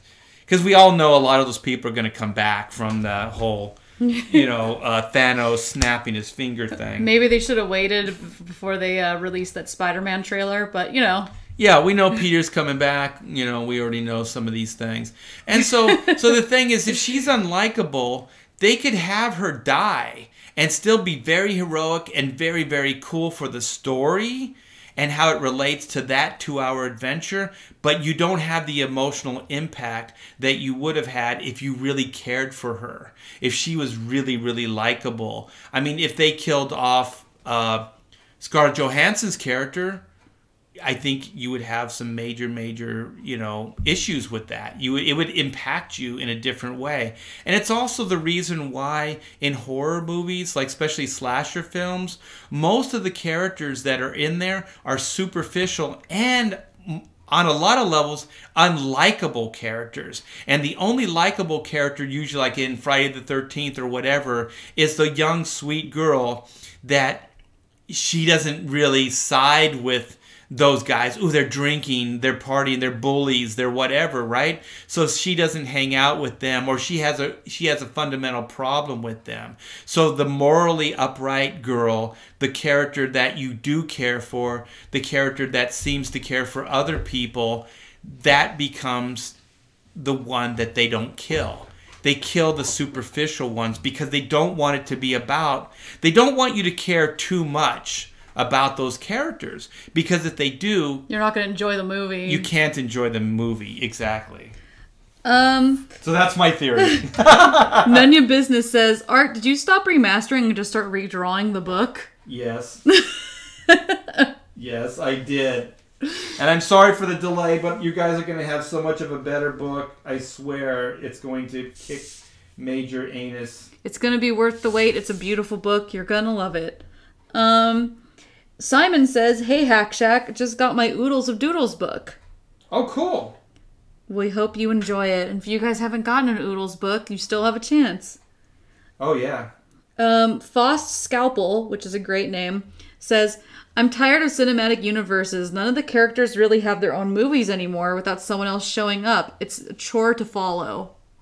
Yeah, I think if that's how you feel, I believe that you're going to get those with the DC films. Yeah. Yeah, actually. And then Nunya Business says, Reed Richards was crazy smart, and they already have Stark in that position. I know. Yeah, because like when Stark made a new element, that's a Reed Richards beat. Yeah, that is not a Tony Stark beat. And they even set up cinematically that he's kind of like a cool like wrench turner, like knuckle busting, kind of hands-on, tactile guy. You know, he builds things. Yes. He's not theory. He's not esoteric science. He's more like molecular stuff. He's not that. He's more hands-on science, like building things. That's what's frustrating, because like we talked about it in another Hacks chat before. If I remembered the exact one, I'd tell you guys, but I guess I'll just have to watch all of them to find out. There's this thing in the Marvel universe where if people are intelligent, it's just generalized that they can do everything, and that's not really how life works. Because like there's a lot of intelligent characters, but people are intelligent in different ways. There's computer guys, there's medical guys, there's all different kinds of stuff like that. Ooh, are we about to get an unboxing? Yes, we are. What is this now? Just don't show the address. Oh, God, this is so heavy. I sent you 3 of them. I couldn't carry the box upstairs. Shit. Whoa. This is heavy. Oh, my gosh. This is, what, like 20 pounds? 15 like I pounds? said, I couldn't lift the box. That's why I had to open it. All right, you guys, that was my wife coming into the studio, and she's bearing gifts. So, I don't know if you guys know, I worked on, I contributed to the death of Superman and the return of Superman. Oh. Whoa. So, I guess this is a compilation of all the stories. Also, I did a Doomsday cover that should probably be in here that I penciled and inked. I think as an Action Comics cover. I did a couple covers that led up to this, actually. Wow.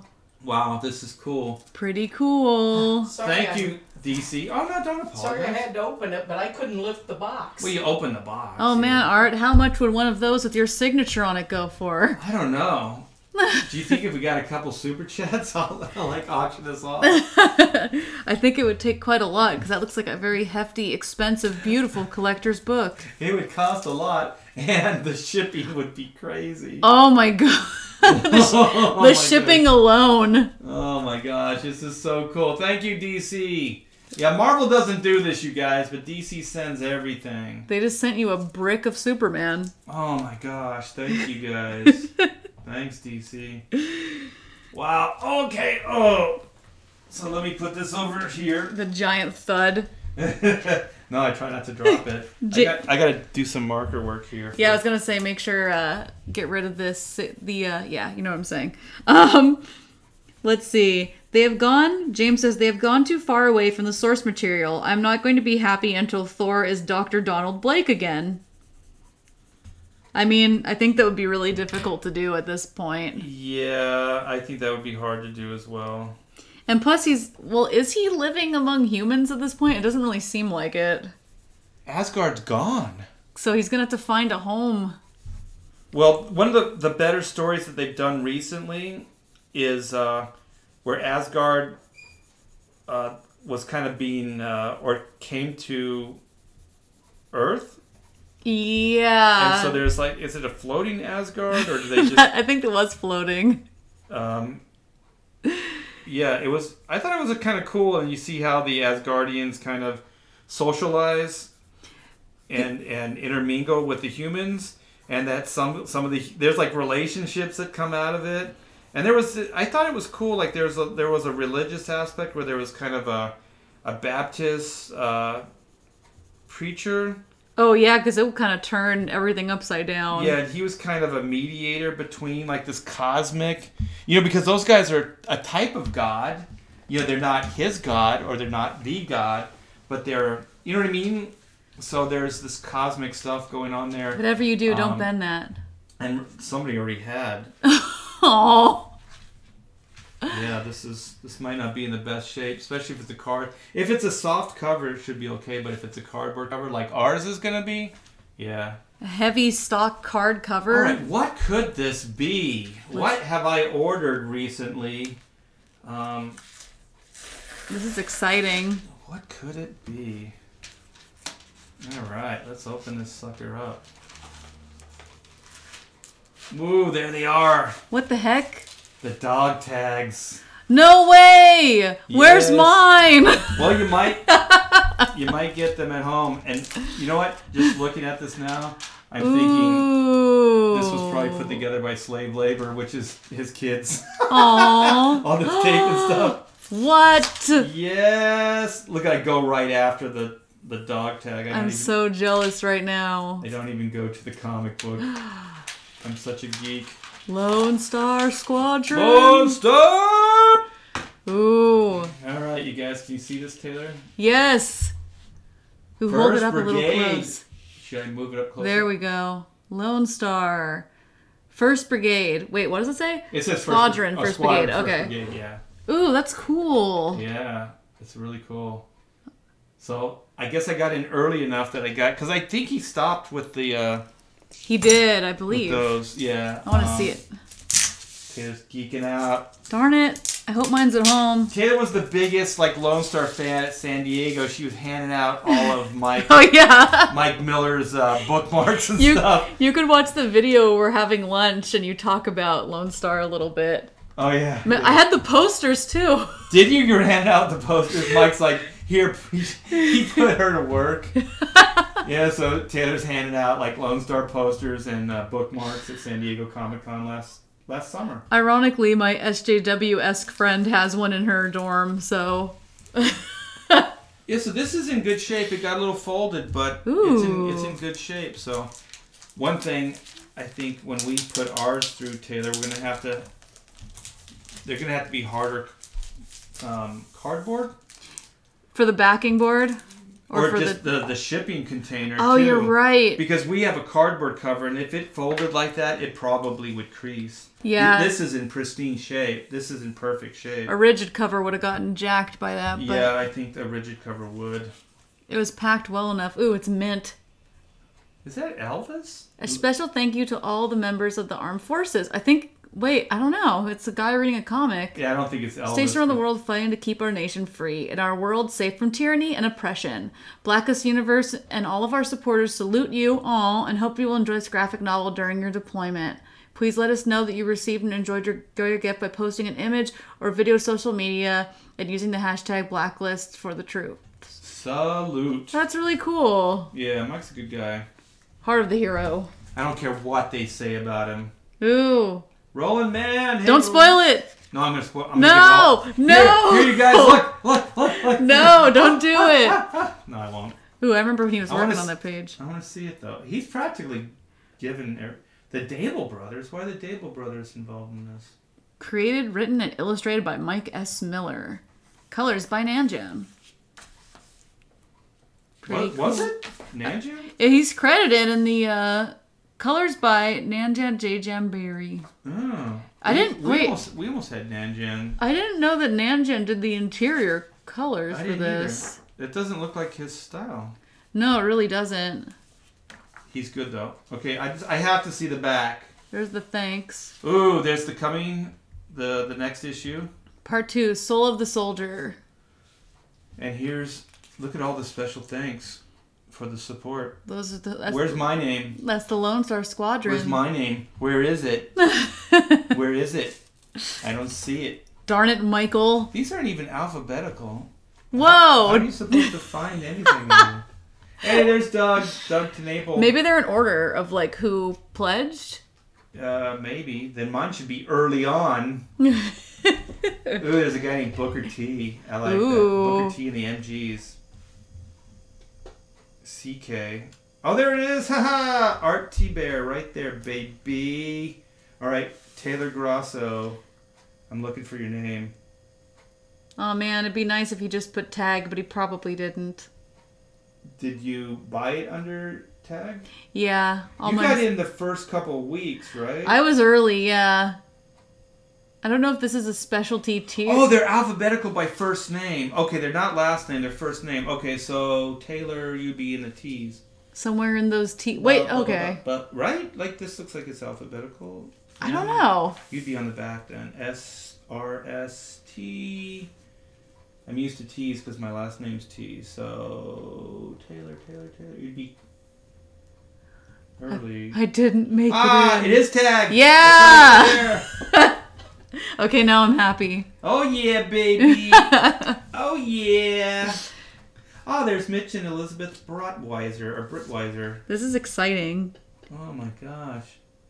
Is this the first? You're excited. Feel these nipples. What's that from Ace Ventura, right? Don't spoil it. Wait a minute. There's like a preview in here. No, don't show them. They have to wait. Ooh, this is cool. You guys can't see it. Boy, are you missing out right now. Oh man. How many pages is this thing? I don't know. There's a 1, 2, 3, 4, 5-page preview, you guys. Thanks, Blacklist Universe. I paid through the nose for this book. He should have gave it to me. Oh. I drew like his character. I just gave it to one of his YouTube people. It's cool too. You guys should look back in the channel. We have the whole process video from start to finish. It's pretty awesome. It's fully inked and everything. And then Kyle Ritter colored it up. You killed it on that art. Killed it! Lone Stars never look so good. Oh my gosh, look what happens! Whoa! This is horrible! Actually, that's pretty cray. Z. I'll read your guys' chat in a minute. I'm sorry, you guys. I'm reading this comic. Let me savor this. Do you want to look at it? Well, no, you'll get all crazy. You'll stop reading the chat and everything. I'll just start making up chat questions. Oh, look what else I got. What is that? Is that the card? I got stretch goal stuff. Wait till you see this card. Yep. What? Wait a minute. I see a familiar person in that yes. Thanksgiving scene. There's your trading card. Ooh, stats. Ooh, how strong is he? Remember when you were a kid, you're like, stats. Oh, Mike, you made a mistake by sending these out, because now we can make Black and White have better stats. I'll hide him. He's only 6'2"? Let's make all of Black and White sets just a point better than all of Lone Stars. So he weighs 220, and he's 6'2". He's thick. He's a thick boy. The Unknown Soldiers. Did you know? Ooh, there's a little trivia question here. I'm not gonna... Wow, that's cool! I got a Lone Star trade card! Can we ask the question and then... What's the question? In this? The did you know... Oh, wait, we can't ask the did you know. Ooh, look at this. Well, we could say, can you spot the character that's near and dear to our heart in this card? Can you see? Who's in this card? It's not an official postcard, so that... Lift up a little closer. You guys see any familiar faces in there? Maybe someone looking like they really want a piece of pie. A piece of turkey. There's a plate of money in there. That's the plate I want. Oh no, is that a roasted rhino? Oh. No. You mean unicorn. Oh yeah, unicorn, sorry. You have to frame that. Okay, is anybody in the chat? Are they chiming in yet? I gotta scroll down to see what you guys are saying. Excited for my Lone Star. Durakin says spoil it all. Spoil it all. Pixel Trader says it's a preview for Atomic Family. Oh, see? I didn't do it. And Nunya Business says that looks like Elvis. Oh, in the back? Yeah, it's a little Elvis. I don't think it is Elvis, though. And let's see. James says, are you going to use Gemini mailers for shipping Black and White? We were looking into them, and we were looking into the pricing, but they're a little expensive. Also, they're not that great. I ordered something in one of those recently, and I mean, I don't know. They're nice, but I don't know. I don't know. I'm not going to talk trash about But anyways, you guys, so I can start inking right here, this character right here, near and dear to the heart. Right there, this right here. She wants a piece of pie. And vengeance. And vengeance. Justice will be Black and White. Nick W. says, quote, Nebula has those big, sensitive, dark eyes. Tag 2019. She does. Let's see. They exhausted their payout. Oh, IDZ says Marvel exhausted their payout too. Look at all the theaters that had exactly 25 seats empty. Oh, in reference to what I was saying earlier? Yeah, I'm catching up because we have a lot here. Let's see. According to Kevin, says Cross Contour, he said she's more powerful than Thor in the MCU. If we're talking about Kevin Smith, then I don't care what he has to say. Or is it Kevin in the chat? I don't know. I don't see a Kevin in the chat. Let's see. She is dull. Oh, people are talking about, what is her name? Maggie Gyllenhaal. Oh, Maggie Gyllenhaal. Yeah. Her brother is an awesome actor. And then he's, what is the character's name? Oh! Mysterio? He is! That's right! IDZ said, Maggie Gyllenhaal had a millionaire playboy and a hottish DA fighting over her. That's the most incredulous thing in that movie. Yeah. Let's see. To be fair, they weren't sure they would ever get Fantastic Four back, I guess at the time of making Avengers Endgame. Is that true? Because I don't know. I don't actually know. Pixel Trader, in quotes, I contribute to the death of Superman, Art T. Bear. It's true, I did. I helped kill him. Let's see. Dynamo wants to know, Art, was it your idea to give Superman a mullet during the Superman Returns? You know what? I wish it was, but it was not. I'm responsible for the bad Cable haircut, though. Which one was that? It was... Stupid Sean Connery did this. What was it called? Like, not Miracle. Was it Medicine Man or something like that? And he had like this white hair, and he had it pulled back in a ponytail. And so I was like, oh, that's cool. And there was kind of this cyberpunk vibe to what Fabi and I came up with for the first Cable. Like it was cool. Homeland. And so I kind of gave him like a cyberpunk kind of hair. And so I modeled him after Sean Connery in that movie, but he has shaved sides. So it's a little bit different, but it was definitely inspired by Sean Connery in that movie. None of your business demands that you ask Mike why he didn't have black over in the Thanksgiving piece. I don't know. Maybe a hot chick. Wait, let's see if she's the hottest chick in this shot. I think she is. Yeah, she definitely is. She is. Yeah, she's... There's the vampire chick she beat up in the crossover comic. James says White should have stolen Ethan's pie stash in the image. I think it's more like White to steal this stash right here. This pile of money. I mean, the brewery can always use some extra funds. Wasn't the turkey supposed to be Mark Waid? Isn't there like a mustache and like glasses or something? Oh, does it? I think so. I don't really remember my my CG history. Do you have a favorite Thanksgiving food? Besides turkey? Yeah. I don't like turkey, which is why I'm asking. Ham? Do you ever like on Thanksgiving there's like a ham there too? It always feels weird. Yeah, like you get your two different kinds of full on meals. Yeah, you're not a big meat person anyways, right? No, I'm not. Let me think. Besides turkey, my wife makes a killer cranberry like from scratch. Yum. You know what? I've never had cranberry sauce that was homemade and didn't have the can imprints in it. Yeah, that's weird, right? It's like a gelatin. Oh, God. Then they chop it up so you can just see the can shape. Still see the can shapes in there. Yeah, this doesn't have that. There's still like pieces of berry in there and stuff. It's really good. This is gonna sound weird. When stuffing is made like correctly, like really good, like I love, I guess, all the starches and like just mashed potatoes, because whenever I have mashed potatoes I always feel guilty, like I don't want to eat too much because I know they're not really, it's just a starch, it's not really good for you. But on Thanksgiving I eat so much mashed potatoes, it's crazy. Yeah, so I think probably those two. That's not a bad choice. Yeah. I'm switching over to the iPad so I can read your guys' chat. I always wanted to be more of a cream corn person. Are you a cream corn person? I've never had it. Really? Yeah, I heard it was good. I only like corn one way. I like corn on the cob. That's it. Like I don't like corn as God intended it on the cob. On the cob. And I don't like, some people like to put all junk in it, like butter it up and stuff.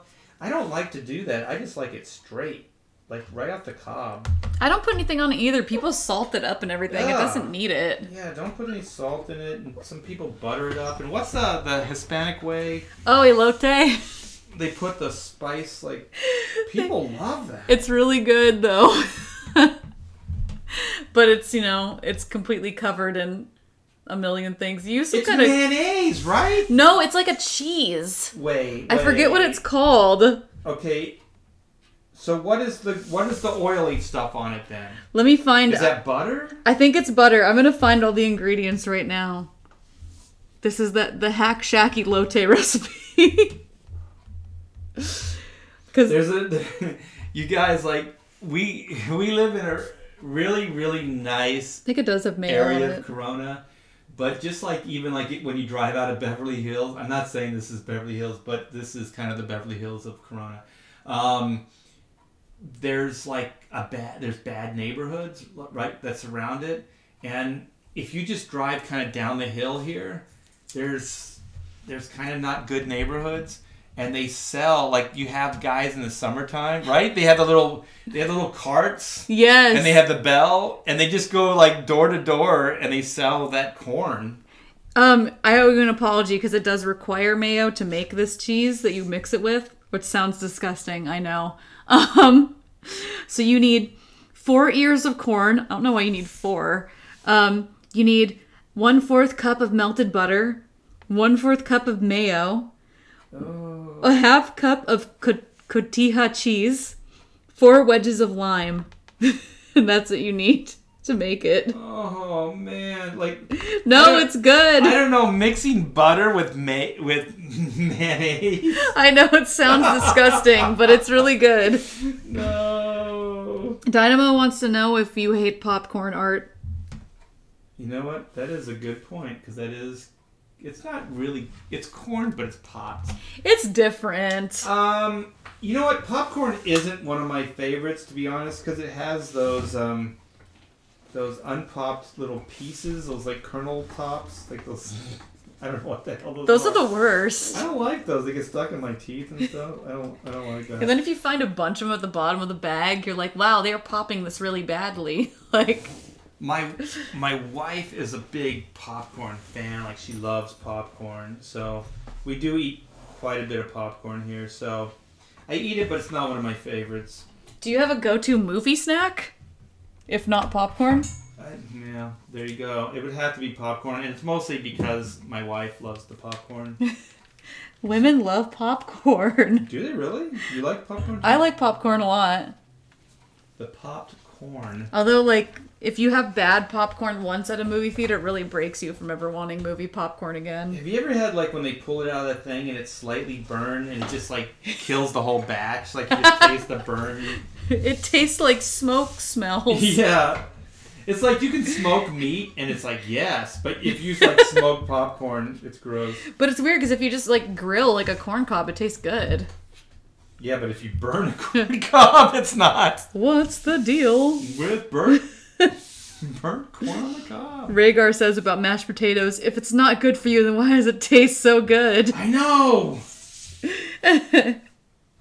And Rhaegar also says, yes, there is a correlation between women and the love of popcorn. Women like food that's not real food. There's an avocado connection, too. Like, I women love avocado. Avocados.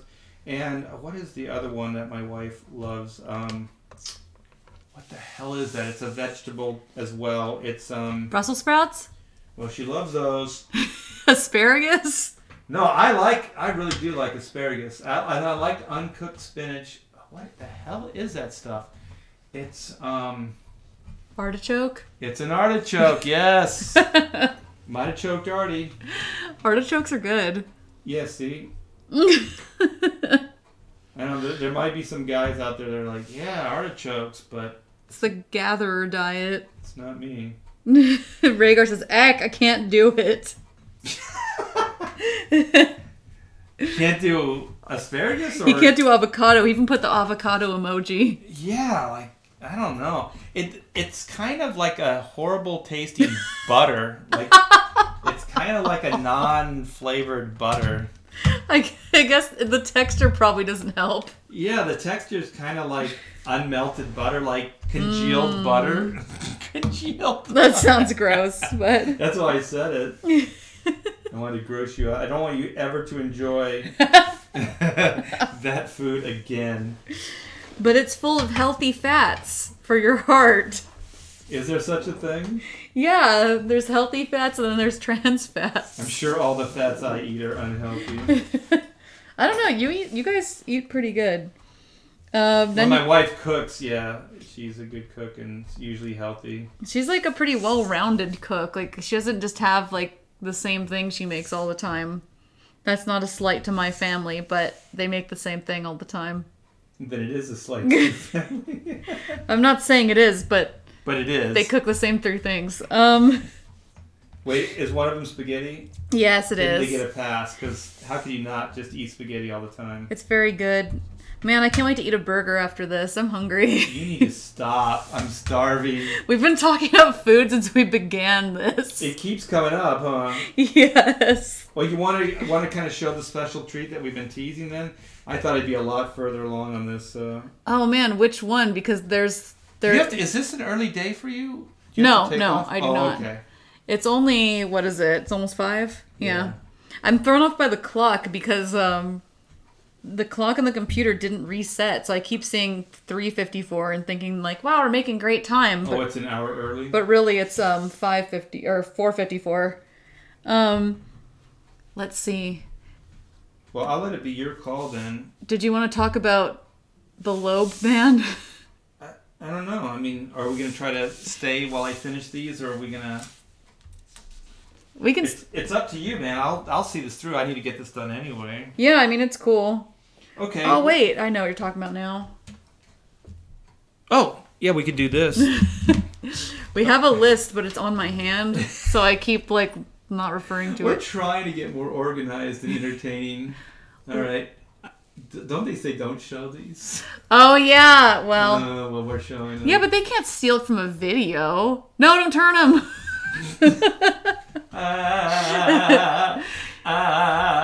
Yeah, there was quite the controversy about... The tick, I didn't even know that was still on. Is that Lobster Johnson coming out of here? Lobster Johnson. Remember from Hellboy? Lobster Johnson sounds like an old jazz musician. Wait a minute, Arthur can fly in this. In the other series, he couldn't fly. Spoiler alert, tick Amazon Prime ad. So yeah, surprise. He looks like a gimp.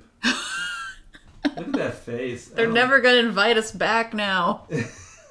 Anyway, yeah, WonderCon is the end of this month, and at least my wife... You have yours too, right? Yeah, I have my tickets at home. I got TJ's coming, and then my friend Sam, so they can do food runs and stuff for us. Samwise Gee? Yes, Samwise Gamgee. Yeah. So I think as far as...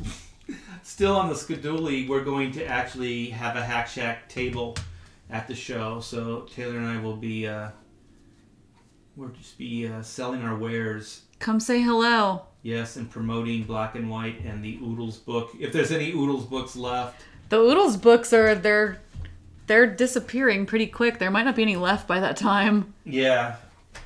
And if you haven't gotten an Oodles book yet, you totally should. Wait. I just saw the Oodles book here. We're plugging everybody else's book. Why not ours, right? I know, we haven't even talked about Oodles. Yeah, Oodles of Doodles and other stuff too. So if you don't know... Who did the art for this? This is the art of Art T. Bear. It's actually his first and only, right now, art book. It's a hardcover. It's a large size art book, and it's 52 pages. And who did the design and put this in putting this book together? Who was that person? Some loser named Whoa! Tag. No! It was the first Hack Shack publishing venture. You know what? Let other people figure that out. Don't volunteer these things to people. If you guys see that... Because you know what? In the chat, man, if you were on Ethan's thread right now, Taylor, everybody would be calling you a loser. I wouldn't care. Loser tag. Somebody brought up that I'm old. It might have been me, but then there was a million catheter jokes that came up in the chat, and I had no idea that old people have catheters. I'd be like, be original. You don't see the 3 guys before you typing it? Yeah, so God. Now they're really going to attack you or me. No. They'll probably attack me in the chat. Old fart. Yeah. The only reason I was bringing that up is to deflect that Taylor said she was a loser. So I was trying to take some of your heat. Oh, remember, we can only show so much of this book. You mean this page way back here we can show? Yes. For every super chat, There's nothing there. Fooled you. Spoiler alert.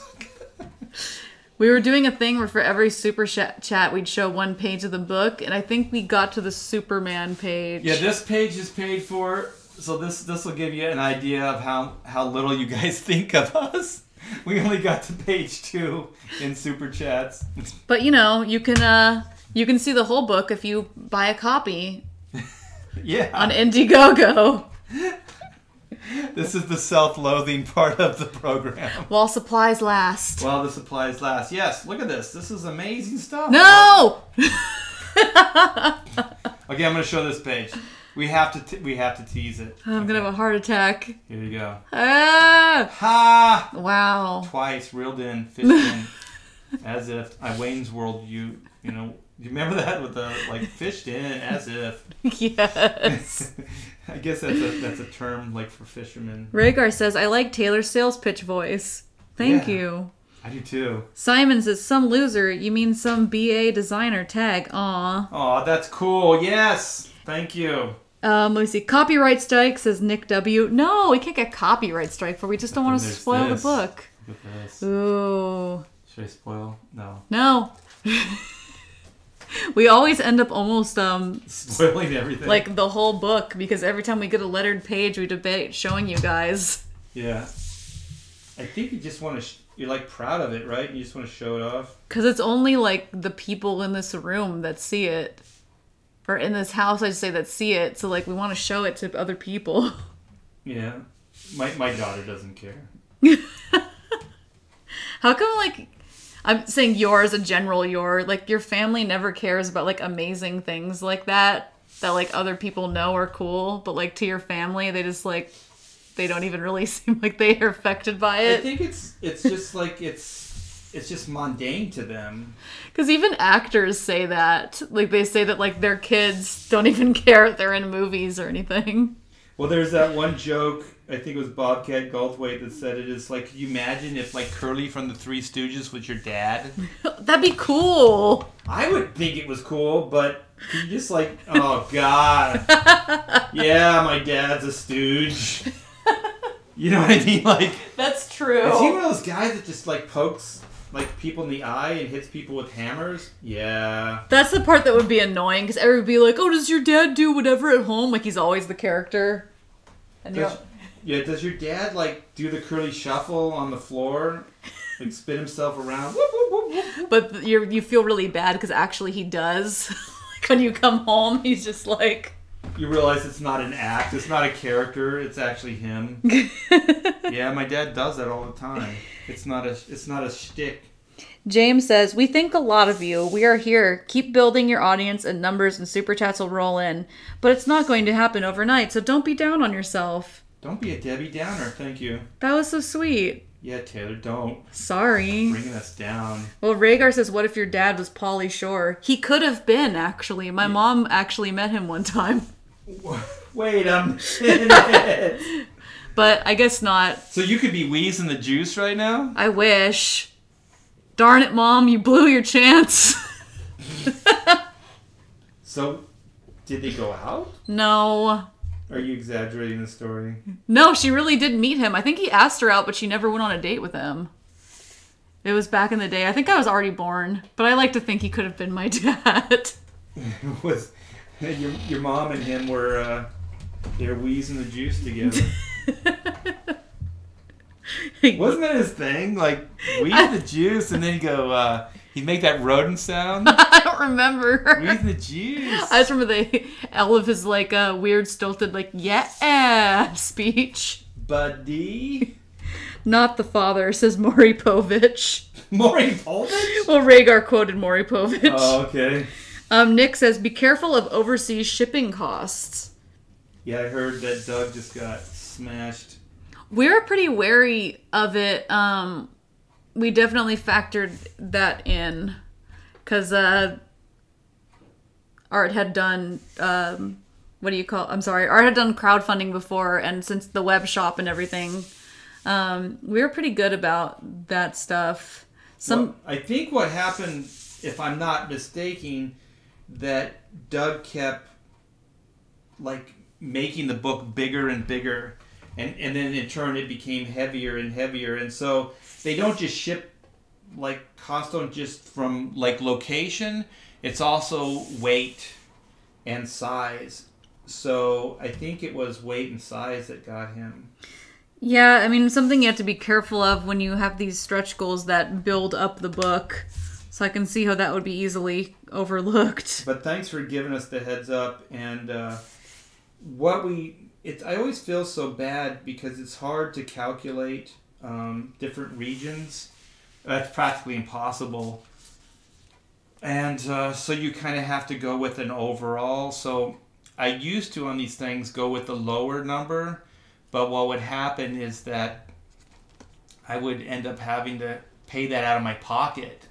And so then things don't become as profitable. And I don't mean like we're making billions of dollars here. I just mean profitable as far as just, being able to keep the lights on and stuff in the studio. So what you end up having to do is charge a little bit extra for things in shipping just to overcompensate for some of the locations, because even some of the U.S. locations, it costs more than others. Yeah, you guys would be surprised how much it wavers between. It's really strange. Yeah, like a region that you might not think would be that much could be a lot more than you think. So yeah, thanks for giving us the heads up on that. And yeah, we have tried to build that into stuff. And to be honest, we had a conversation earlier in the week where my wife usually handles all the shipping and the runs to the post office, and she came back and what were the pack? There was 3 of them or something. Oh gosh, yeah. Some of the shipping was like $25 or something. It ended up costing out of my pocket like $10 per package sent. And so I ended up having to eat $30.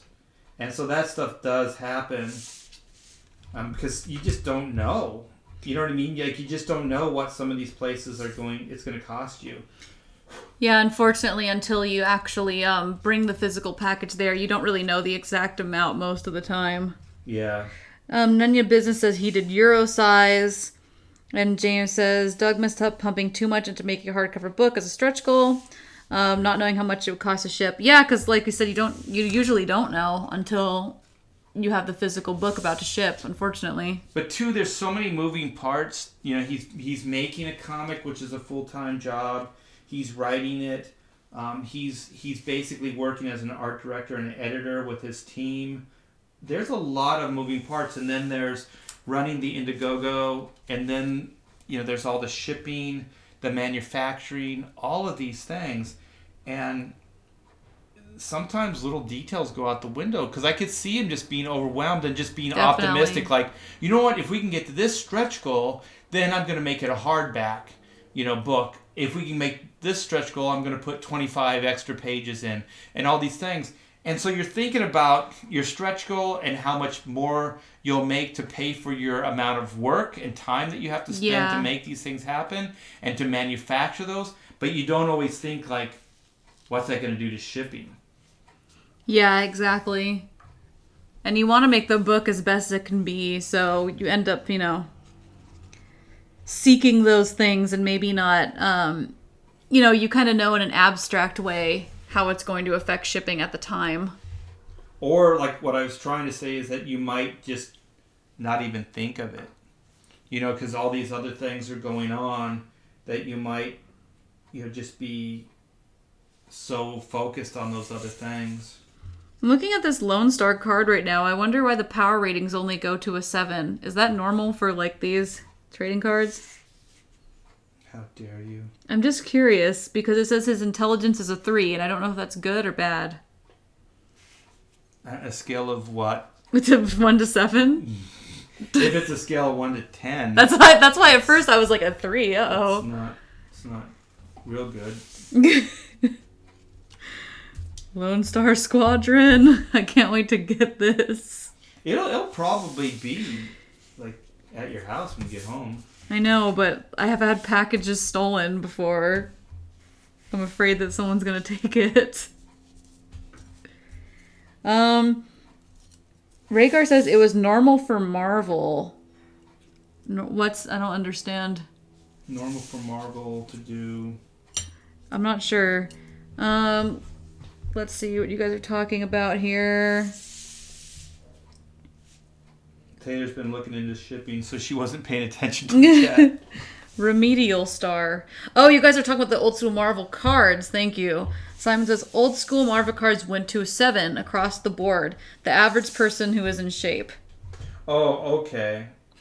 On a scale of 1 to 42, what are you guys... Drawkins being a bully about Lone Star. What is he saying? On a scale of 1 to 42, Lone Star is a 2. That's mean. And he's not. He seems like he's average intelligence, but he's like well beyond average stamina and durability. He can take a punch. He's got the heart of a hero, is what matters. And the soul of a soldier. Well, he doesn't seem like then he's... I thought he was a super soldier. Because Captain America would be stronger than that, right? Well, his strength is a... That's why I'm confused, because his strength is a 4. But his stamina is a 7, and his durability is a 5. So his stamina is like the highest rated one. So he just never quits, I guess. I don't know. We'll have to read the book to find out. Yes. Let's see. And that's what I'm going to do as soon as this stream is over. And then get a burger? No, that's what you're going to do. I don't want to eat a burger alone in my car. Although it is a good feeling. Is that sad? No, I like eating alone because I don't want to judge my terrible table manners. Except for then you don't have anybody to tell you that like you have food on your shirt or anything. So then you go the whole day.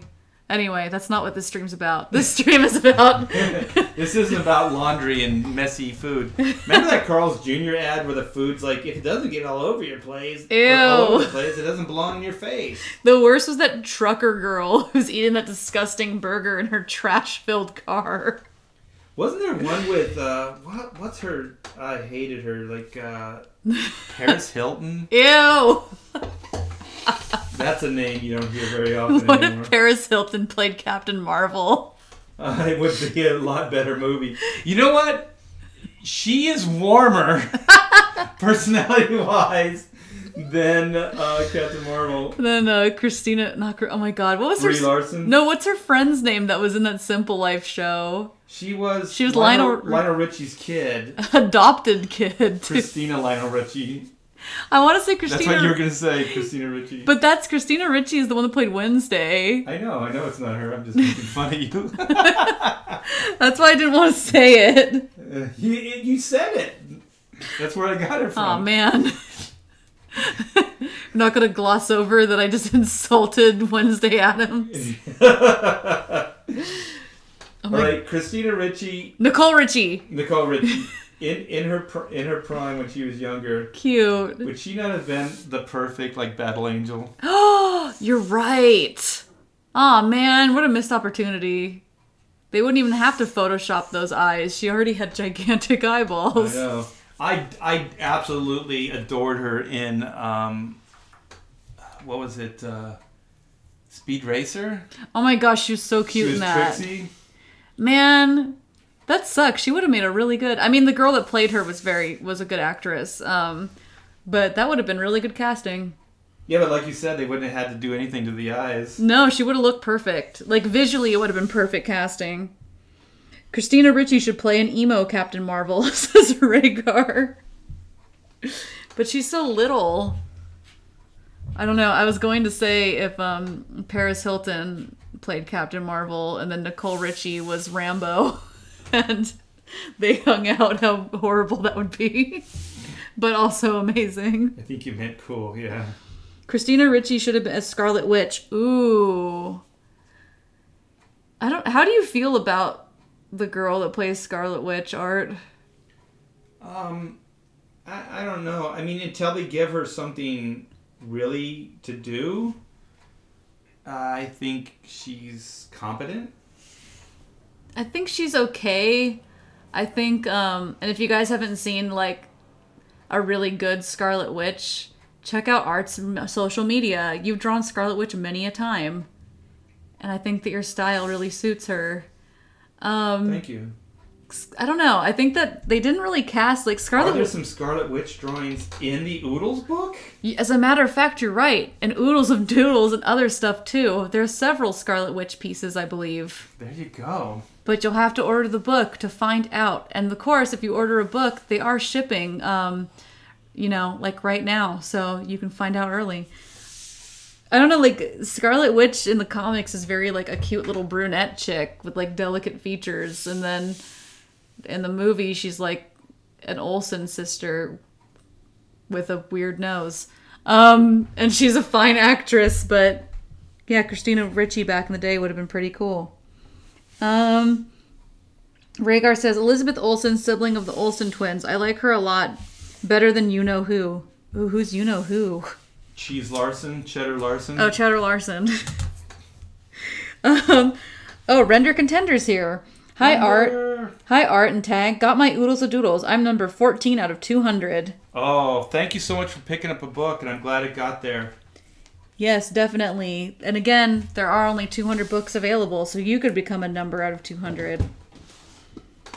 But low numbers are already picked over. Yeah, there's probably not a lot of low numbers left. Bella Thorne is Scarlet Witch. No, Bella Thorne is nothing. What's she been in? She's been all up in everybody's business. I don't know what she's been in. Wow, that was a good cover. Wait a minute. No, it wasn't. She was like a Disney kid that became a big jerk. Go right, none your business. That's ironic. It's got to be a Disney kid anyway. None your business. Scarlet Witch and Quicksilver are characters that Disney should be careful of using because of how controversial they are. Well, Quicksilver is dead, so they don't have to worry about that anymore. They showed that whole incestuous brotherhood, sisterhood thing. You don't have to go there. They show, remember on the Disney Channel, they'd have like the kid, they'd draw the like mouse ears, and it would go doo-doo-doo-doo. They just show him like, I bet she didn't see that coming, dying with the Mickey Mouse ears appearing. Oh, Taylor. Sorry, it's been a long day. I got triggered by somebody mentioning Bella Thorne. And I don't know why. I don't have that many strong feelings about her. I don't know. Bella Thorne seems like it was a runner-up for Belle in Beauty and the Beast.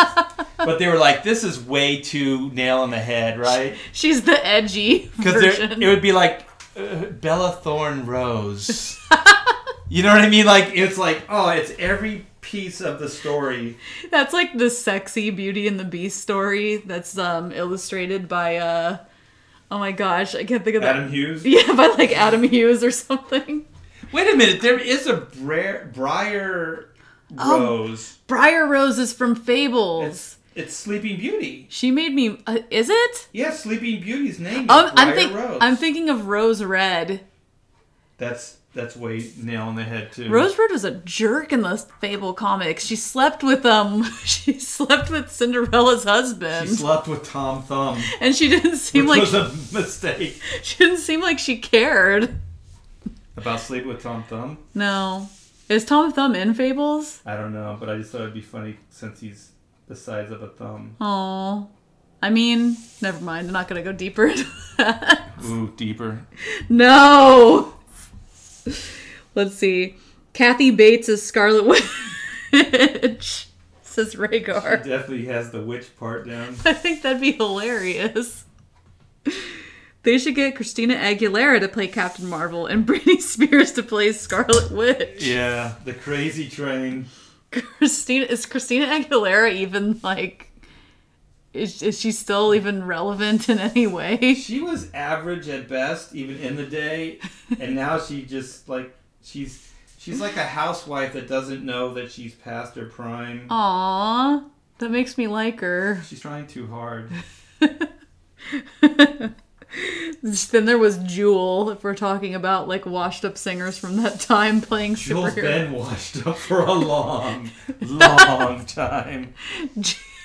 Jewel. I don't know why she came to mind. Because she's cut out of the same, like, cloth. She really is. Jewel had, like, the same story as that J.K. Rowling. It must have been a big thing, like, yeah, you know, we lived in the back of a van. Oh, join the club, whatever. Yeah, we were homeless. We grew up penisless on the street. In their case, they were completely accurate. Rhaegar says, she has a good voice. Christine Aguilera? Or Jewel, I don't know. Yeah. Do we have any, like... I know we talked about this a lot. Do we have any, like, star casting for Black and White? Oh my gosh, we had some at some point, didn't we? I can't remember. If Chris Hemsworth wasn't Thor, he would be perfect. Yeah, I actually want Reed Blackett to be not just an average, like, big guy, but I want him like Thor or what's his name from Aquaman. Those are some tasty hatches. What is that guy's name? Jason Momoa? Yeah, like Jason Momoa size. Superhero built. Jason Momoa is massive. That dude's huge. Let's see. Christina Aguilera could actually sing, you know, without auto-tune, says Rhaegar. I mean, even so, I don't want her playing Captain Marvel, although that would be very funny. What about her playing White? She has to be half Asian at least. Christina Aguilera is full Asian. Gosh, Taylor. I didn't mean to erase her identity. She is full on. I don't know. There's White would be hard to cast because you gotta get someone that's, like, aggressive, but they got heart, so they don't seem like a militant B word. Cause you gotta have heart. They gotta have passion. Okay, I'm gonna derail for a minute. I can't stop seeing it. Christina Aguilera, when she was smaller, she used to do like, it was one of those behind the music or something like that, and she had her mom present in it a lot, and it was touching and everything. Aww. But I can't forget that there's some people you look at, even though they're young, and you look at their parents, and sometimes you go, how? How did this happen? You know what I mean? Like, they're so gorgeous, and their parents are like, ugh. That happens a lot, actually. But in this case, Christina Aguilera had youthful, like, attraction, like, beauty, but then you could see, like, all the, you know what I mean? Like, you could see her face in her mom's. You knew she was going to look just like her when the time came. Yeah, you could go, like, she's going to age exactly like her mom. Like, and that can be a good thing or a bad thing. In this case. It was an average thing. You know what I mean? I wouldn't say that her mom was, like, butt ugly or anything like that, but it was just an average thing. I think I remember what you were talking about, because I remember when she was a little kid, she always had her mom with her. Yeah, her mom seemed like they really got along, and it was cool. It was a cool dynamic, but I can't unsee that, that face. You got to do the comparison. Now that she's probably her mom's age that her mom was in that documentary. I think with the way Hollywood is, and just little subtle surgeries, and oh yeah, that's true. And the diets that they're on, I'm sure that she won't go full mom. Simon says, dinner time, Hack Shack. Got to go. I wish I was eating a burger. Aww. Yeah, it is kind of getting that time. Enjoy whatever it is that you are eating. And enjoy your Oodles book. And enjoy your Oodles book. Man, we got sidetracked. Should we save the other that we were going to do for... Yeah, we'll save it. Another thread, because it is going on 5:30. It'd probably be a good one to start with, because you guys are going to like it. And also, we might be able to find an accompanying video. Yeah, we might not have to just rush through it. That's a masterful beard, Art. Thank you. It's pretty cool. Yeah, this guy... I was going to say something, but I'm not. I know, I almost said his name as well, but I didn't know if we were going to spoil that or not. Let's not spoil. No spoiling. Okay, we'll keep it on the DL. All right, you guys. I wish I could have brought this together faster for you, but we were having too much fun outside of the inking. So, do we have anything else to add? Somebody mentioned cross-examinations just started. Let's see. Shakira is white. Now they're just trolling around. Let's see. If you guys have any last minute questions, do so while we're still here. We could, let me see something. I haven't checked in on the campaign yet. Let's check in on the campaign. Oh, wait. Maybe not. Let's see. We could check in on the campaign and do a brief little stint here. Let's see. Boo-doo-doo-doo. Okay. We are at... Come on now, Indiegogo. Don't make a fool of me. 56,770. Yay! We are ever nearer to 57K. Genie is a black and white villain, says Rhaegar. No, I didn't mean to show you that. Who's Genie? Genie from Aladdin. Oh, you were flipping through the... okay, I understand that. I'm not looking at what you guys are looking at. Black and white and Aladdin, says Rhaegar. You guys, if you go back and... we should do a reaction to the newer Aladdin trailer. I heard it's better. I heard it's a lot better. We had a lot of criticisms of the last one, but we also gave, I think, a pretty good pitch for a reworking of Aladdin. Oh my gosh, we went off. We were on fire with that one. It was like Ocean's 11 or something meets Aladdin or something, right? I would have watched it. It sounded cool. If there's any producers listening besides the one that we're already talking to, you should watch that video. Yeah, you guys, we got some stuff planned. It's gonna be pretty cool. So we still got some Oodles books left. They're disappearing, and I don't think we mentioned this in the last video because the mic took a poo. But Print Bundle B is back. It's back up. By popular demand. Yeah, it sold out really quickly, so we reinstated it if you want to get in on this and get your bundle of redheads over here. We got Red Sonja, Poison Ivy, Batgirl. So you still have a chance to get that, so don't miss out on that one. I think that brings us back up to date here. All right. Let's see where we're at. You got a lot done. I wanted to get both of these. Yeah, we were going to start earlier, but you know. Mics being what they are. Mics being what we are. So we got the new Blue Yeti mic here. We're all set up. And, yeah, do you have any parting shots? Shards? I almost said parting shards. I do have some shards. I just want to thank my wife for... She's a behind-the-scenes player. She doesn't get enough credit here, but... She went out real quick and got this Blue Yeti so we could do the show today. So thank you, Pamela. Without your help, I would be working alone. It would be sad.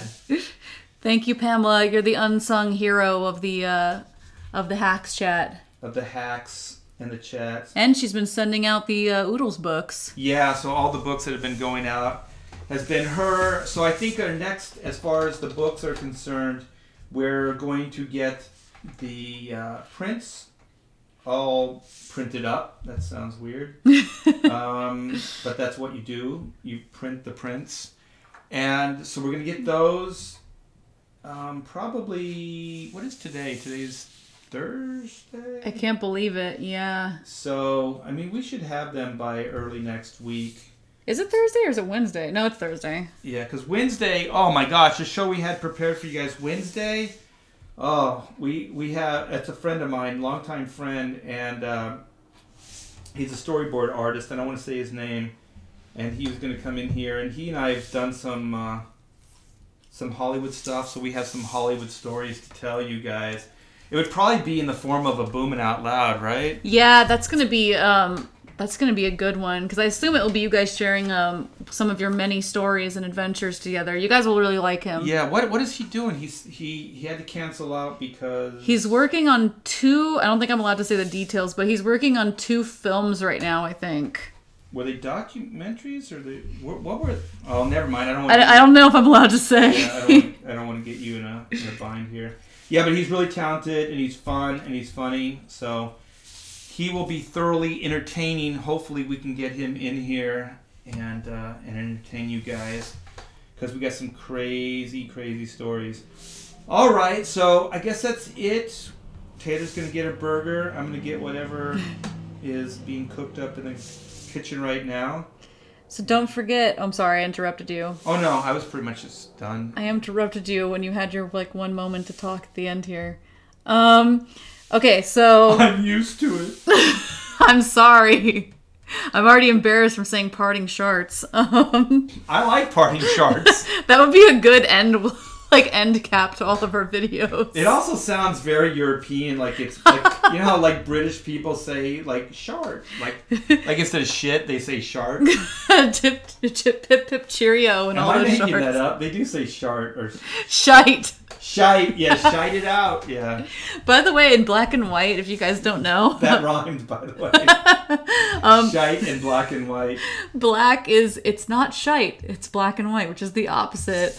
Reed is British, so we've been writing a lot of like bloody hells and bullocks and all kinds of British slang. So maybe in the chat, actually, what we could do, you know, Taylor always encourages you guys to comment in the chat. Comment in the chat and let us know like British expletives or just weird terms. Yeah, that we could use as bits of dialogue. Yeah, let us know because we do read the comments long after this isn't live. And if you're tuning into this and it's not live, we always read them. So go ahead, speak your piece. You don't have to be in the live chat just to hear you, although we always appreciate you guys being in the live chat because you keep us company. Yes. So don't forget to like, subscribe, hit that bell for notifications so that you never miss a Hacks chat. And don't forget to like the video because it helps boost the views. Maybe go back. Maybe watch the Aladdin video. Hear our pitch. I don't know. Maybe turn a friend on. Yeah, tell a friend, share the channel, and go check out the Black and White campaign. You can still get a copy of Black and White. You can get the book that you're watching be created in front of your very eyes right now. You're a part of this. You just watched it. It can even be a bigger part if they give us some like British isms. Yeah, then you could be contributing to dialogue, you guys. So definitely do that. And if you haven't picked up a copy of Oodles, there's still some left. And we, like I said, we just put up the print bundle B if you want to get in on that if you missed your chance before. Yes. So thanks, guys, and have a good evening.